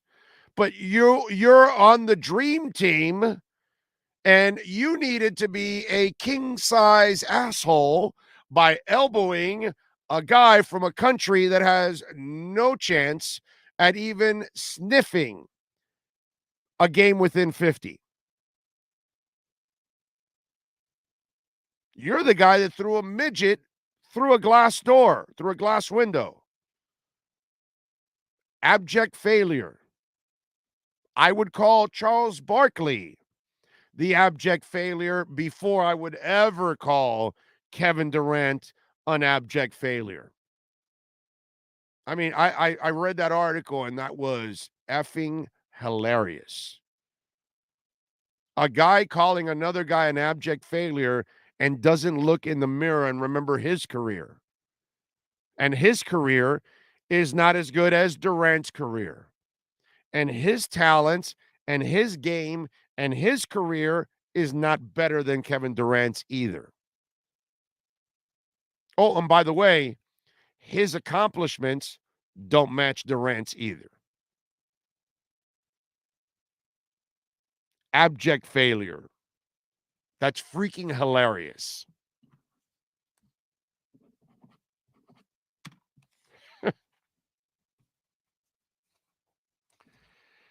Oh, Lordy. All right, redrecover.com, a proud sponsor of our program. We tell you all about it, man. I've been growing back my hair. People are feeling so much better. Neck, back, shoulder, elbow, knee, ankle pains. We've got the wraps for it all. We got the wraps for the kids. We got the wraps for the animals. It's all natural, no side effects. Red light therapy is something that's been around for a long time, folks. People are using it now for their workouts, to optimize their workouts and feel better, to heal up old injuries and surgeries. And let me tell you something, if you got scarring, you just got some kind of an injury, some kind of an operation, and you've got scar tissue, you want that thing to heal and possibly, disappear that scar. Red light therapy can help you do that too. The benefits are endless. The blood flow in any of your joints, even your brain, when you've got the hat on, the benefits are amazing. I want you to go to redrecover.com, check out the video blogs, check out the written blogs there so you can find out more, educate yourself more, and use our code Big O to get 10% off your order. Now, the hat that I tell you that I wear every day for 15 minutes to grow my hair back, that hat may not be on the website yet because it's on back order. Hit contact us, send them an email. Ed and the folks will put you on the waiting list, all right? Go to redrecover.com and use our code Big O and save 10% off. redrecover.com. Kevin Durant is the Benedict Arnold of basketball. Call him whatever you want, bro. I just think Charles Barkley has nothing to stand on to go after Kevin Durant. That's all I'm saying. At least when he went to Golden State, he succeeded. Charles Barkley left Philadelphia. He failed. Failed in Phoenix and failed in Houston. And he tried to build himself a little super team in Houston there, and it didn't work out.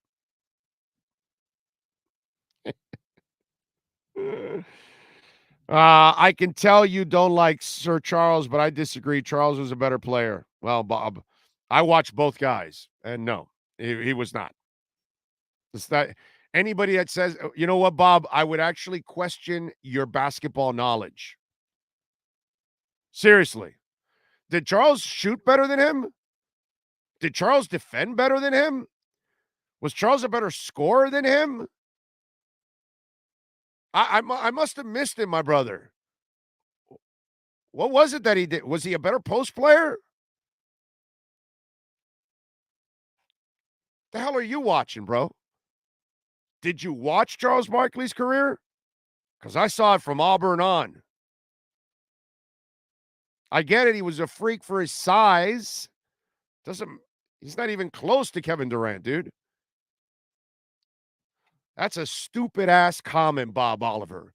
You don't know jack shit about basketball when you say Charles Barkley's a better player than Kevin Durant. My God.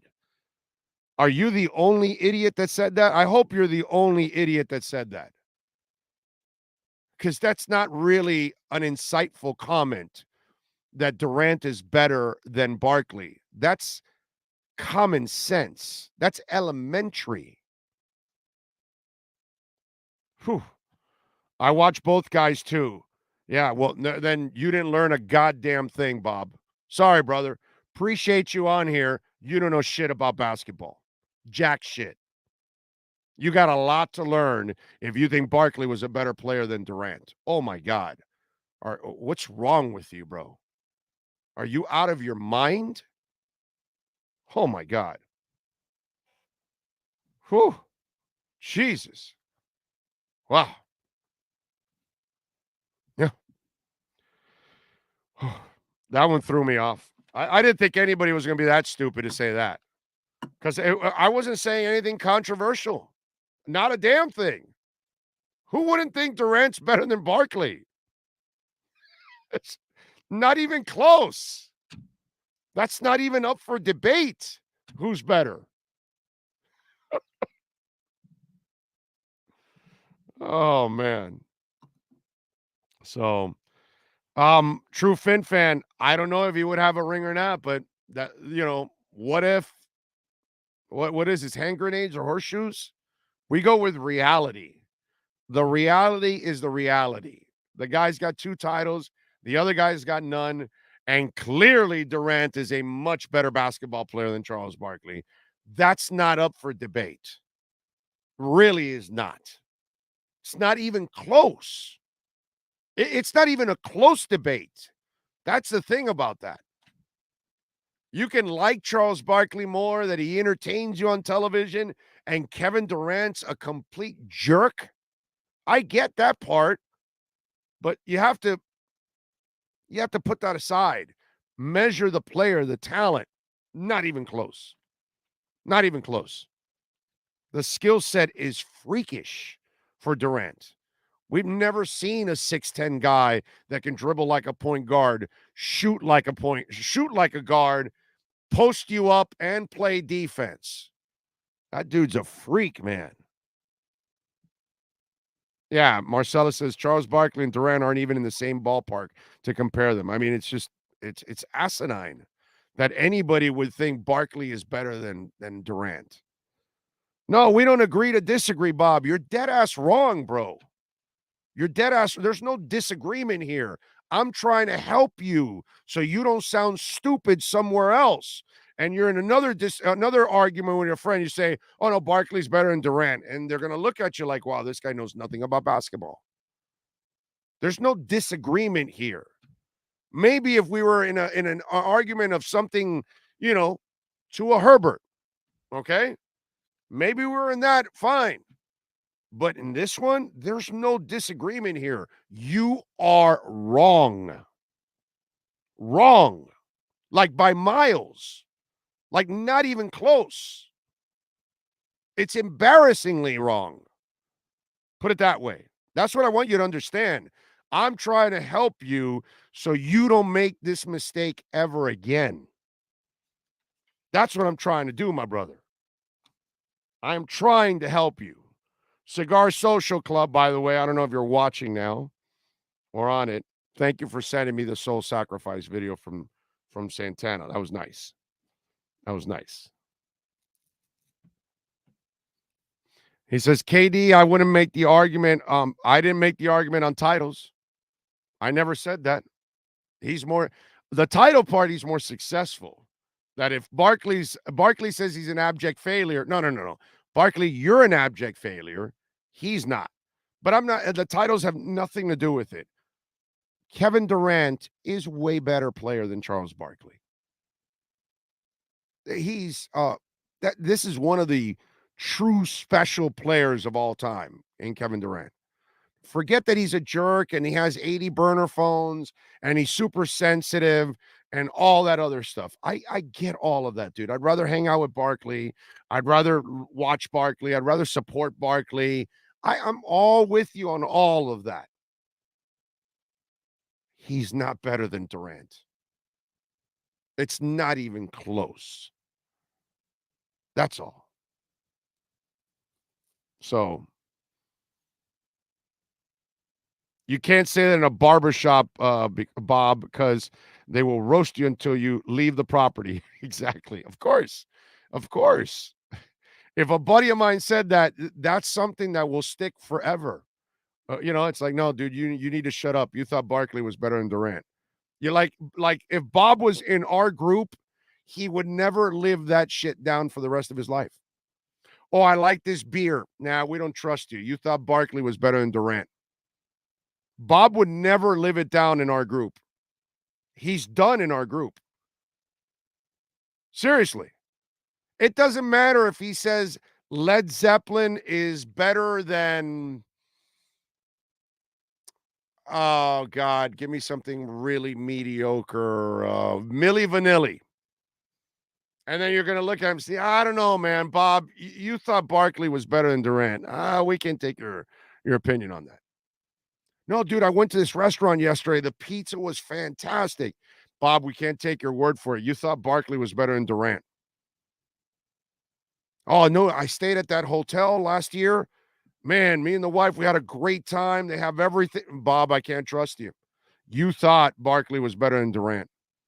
That would be Bob Oliver would be so roasted in our group forever. Forever. Anything that he would say would be discredited because of that one crazy ass statement right there. That's it. Yeah, you can't trust Bob. He thought Barkley was better than Durant. Yeah. It's a shame. Bob, you would never make it in our group. You would end up fighting with one of us for sure. Facts, I don't want to hear no more basketball opinions from Bob ever again.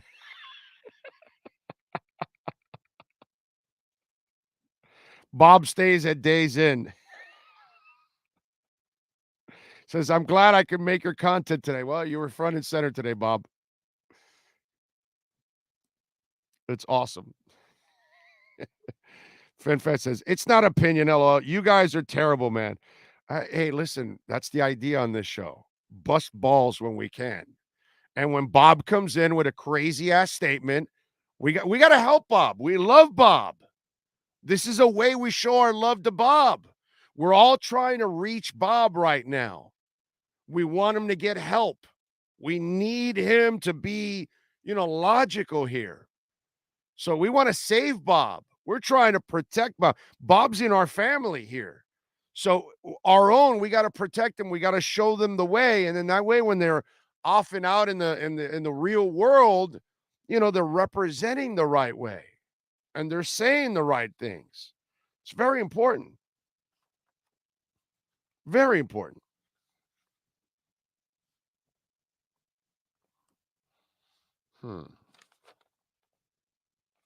Anyway, all right. Bob stopped watching basketball in the 90s. You might be onto something. Maybe he hasn't watched Durant. Maybe he's an old-time basketball fan. Hey, I've got some friends of mine, and I bet some of you have this now, right? Don't you have some friends that have completely lost their interest in baseball, right? I got a boatload of friends, dude, that can barely watch baseball. They can't talk it. They don't care about it. The game has been, and I also have some friends that have also lost the love for this basketball with all the threes and all that stuff, and it's not as physical, and they don't play defense, and that has happened. I'm not saying Bob. Bob maybe still watches plenty of basketball, maybe not learning much, but he's still watching basketball. But I will say this: I think those of us that are a little older, and with friends of yours that you've hung around for years, there has been a decline, especially in the interest of baseball, but also I've noticed it in basketball too. I have friends that just have very little interest in this NBA nowadays. They loved it when it was a little bit more physical. They loved it when it was a little bit more, let's just say interesting. And now the whole shooting thing it doesn't while the shooting is impressive, the way the game is played is not as fun for some people. I still enjoy basketball. yeah, I do miss the physicality of basketball. Baseball, I'm one of those guys that has lost a lot of interest in baseball. And obviously the Marlins don't help me. I would love to have a ton of love to watch the Marlins, but since they suck and they're not trying to win, it doesn't help me whatsoever. And that's been a problem for me too on the pro on in life period of trying to enjoy baseball. I just don't enjoy baseball anymore. Bob, you're a Magic fan. Holy crap. No wonder he hasn't learned a lot of basketball. Big O, what's your prediction for the Dolphins running game and who will be most productive in it? Um, I think it'll be Chase because he, I think, is the better dual runner. But quite frankly, I don't know. I got to see what the hell happens, but I'm going to go Chase. I'm going to go Chase. That would be the guy. First of all, I hope they can run. I'm really hoping that because if they fix the running game and they fix that offensive line, and that doesn't have to be dominant, but if it's a decent line at least and they can run the ball, I guarantee you Tua is going to have a hell of a year. Guaranteed. He's going to have a hell of a year. He's going to look terrific. It's going to be a lot of fun. You're going to enjoy this season a lot. If they don't fix the line and they can't run, it's going to be a long, long season. And it's going to be tough because he's not the kind of quarterback that can sit there and take a ton of hits and have 2 or 3 guys draped on him while he's throwing. That's not who he is. And he's not going to be able to play the game inside a crowded pocket. Smaller quarterbacks do not play well that way. I don't care if you're Greasy, Breeze. I don't care if you're Joe Montana. I don't care who you are. You're not playing with a loaded pocket all crumbling around you. Those are big quarterbacks that can do that kind of stuff. These kind of quarterbacks, you must keep the pocket clean. And they've got to make sure your guards and your centers have to be incredibly stout. And that's something that's very unproven right now for the Dolphins. I do like Connor blocking. I think he does an excellent job. And I love Hunt. The left guard spot, I've told you already, I'm concerned about it. I've already told you what I would do. I would start using Dieter at left guard over Eichenberg. But they forgot more about offensive line play than I'll ever know. So I'm going to give Mike McDaniel and Frank and Applebaum the benefit of the doubt that they still feel that Eichenberg is going to be the better guard. But right now, from what I'm seeing, I might want to use Dieter at left guard. But that is the key. That's the key right there, man. If they fix that damn running game and the offensive line, everything else, I believe, falls in place. If they don't, it just becomes that much harder to run the damn offense, man. Bob says Clinton didn't inhale. Well, Bob, he's always on to something.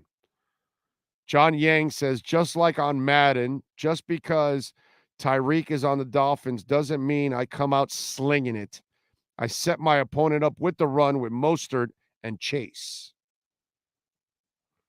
No, Bob has been a Dolphins fan since 71 as a 6-year-old. See, Bob is smart in that sense. Not on the basketball side, but on the football side, he's smart. Whatever happened to the Brazilian dude Neto?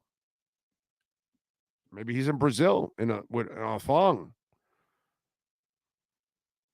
Maybe he's playing the thong song in Brazil. I have no idea. That guy wasn't gonna. That's that international program and all that stuff, and everybody gets a shot at one international player, and we're in such infancy stages on the rest of the world to catch up to this sport that it's rarity to get those people from other countries. This isn't basketball and baseball where, a ton are not American.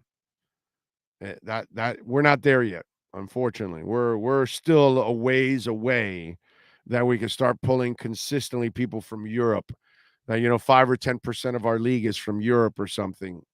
We're so far away from that because they have to basketball is the number 2 international sport in the world.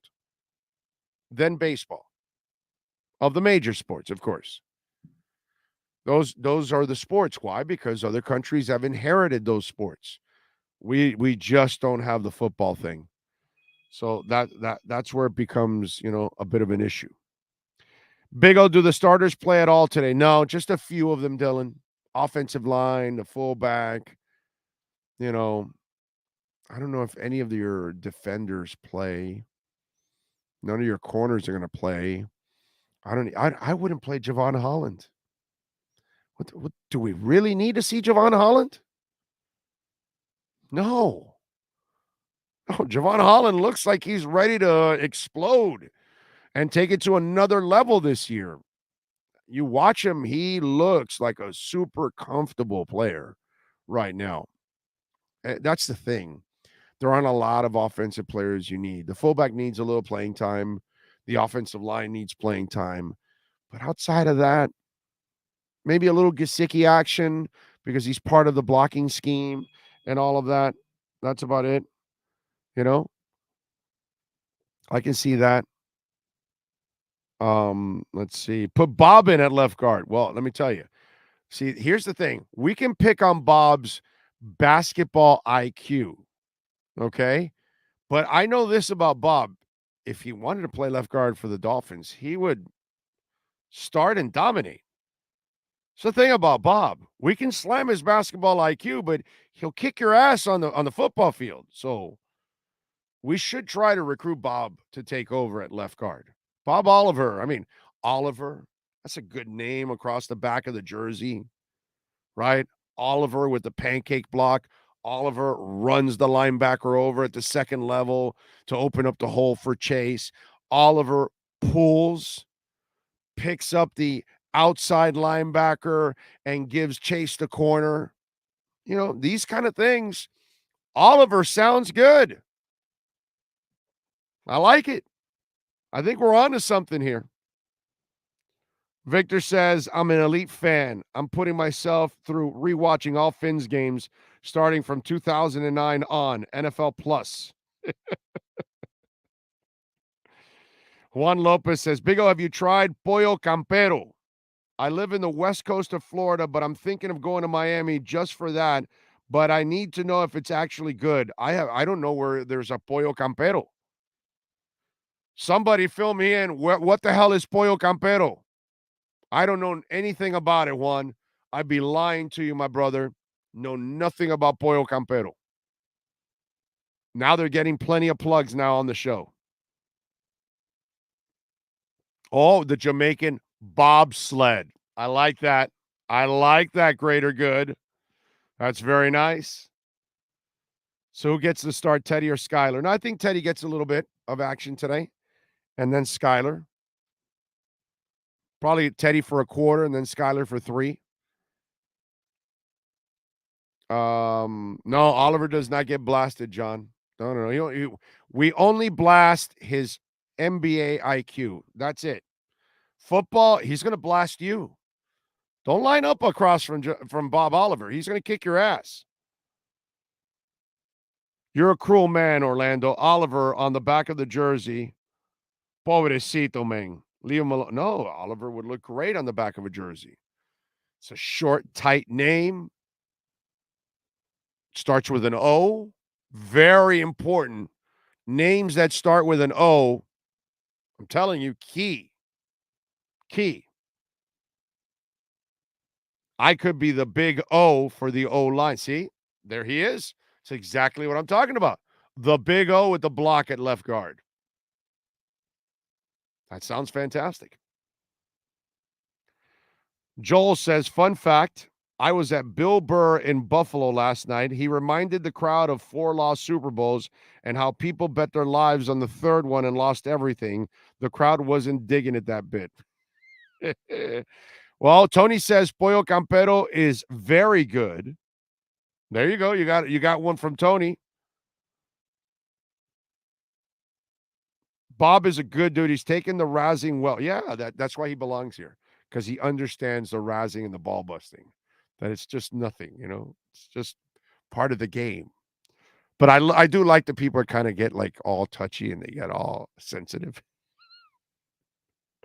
It is funny. Next time you're in Little Havana, check out Pollo Campero. It's a fast food place. They get drive through. The chicken is very good. Okay. So it's only in Little Havana. All right. Well, there you go, man. Apparently, Pollo Campero is the bomb. Hey, we had a great safety with the name Oliver.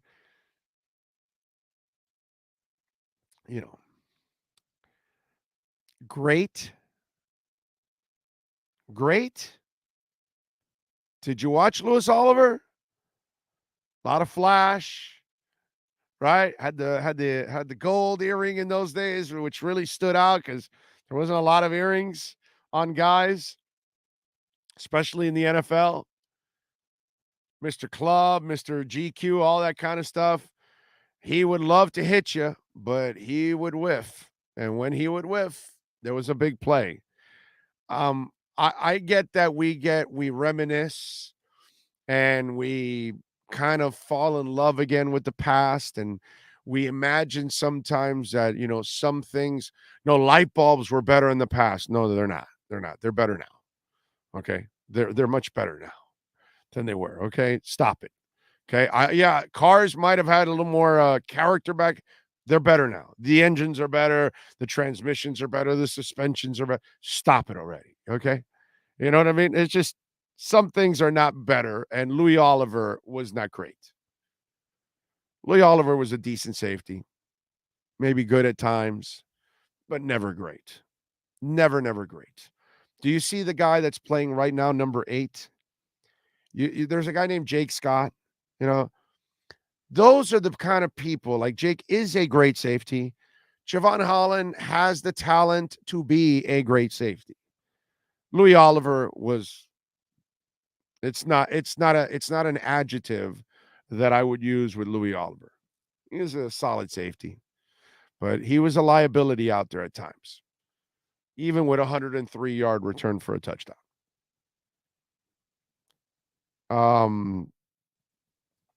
He was average, Bob. He's remembered for one play that was 102 yards. Oh, there you go. He said it. Yeah, it's kind of like he's better than this guy. But some of you like the Spicoli at linebacker that we had. What's his name? Nice guy. Oh God, what's his name? We traded him to New Orleans for the other linebacker, and he had like that interception or something. That's what everybody brings up with him. And, God, what's his name? Forgot now. Damn it. And I know I'll remember Kiko Alonso. Thank you, John. Kiko Alonso is like, he's the Hispanic Spicoli. And he had that one interception, and that's what people always bring up. But they don't bring up that he was really mediocre to average at times. On his best day, he might be average. But his reputation or something is better than his actual play. And Louis kind of reminds me of the reputation because he was, kind of a pretty boy, kind of a GQ guy, club guy, all that kind of stuff. And he played with some flash, right? Louis played with flash. He looked good on the field, right? And hey, there were times where if he got a big lick on you, that was his thing. But he was no Steve Atwater. Okay. Talk about big licks and a big time player. You know what I'm saying? Yeah, that was not Louis. I will never forget Kiko's hit on Flacco on that Thursday night game that started our brawl. Yeah. Yeah, he was sliding, and he didn't have to hit him, and he hit him anyway. Like I told you, he's the Jeff Spicoli of linebackers. Okay? Let's be honest now. Right? Understand what I'm telling you when I say he's the Jeff Spicoli of linebackers. David Fulcher. David Fulcher was an enormous linebacker, bro. Holy crap. I would have never wanted to get hit by that guy. Poor man played on the Bengals, but David Fulcher was a beast. Like a freakish, big linebacker. And in those days, he was an animal, man. Yeah, good player. Really good. Chuck Cecil, yeah, he was definitely a headhunter. No doubt. You guys are bringing up some guys that can just lay some serious licks. I remember that. All right. We are going to wrap it up here on the show. Appreciate all of you as always. Chimed in here. A nice 2 hours on the program. We'll be back tonight. We'll do a little post-game action after the show, after the game today. So we'll wrap up everything that went on in the game, and we will assess. Hopefully, we'll be talking about a lot of good things from some of these young players. It's not really about the winning or the losing, but hopefully we'll get to find out about some of the young players and maybe get a better feel for at least what we think is going to make the 53-man roster. That's because you and I are just guessing. But yeah, we'll get a better feel for that. I'm looking forward to it tonight. You guys all be good out there. Thank you all. We will see you tonight. Same time, same place on the other Bat channel.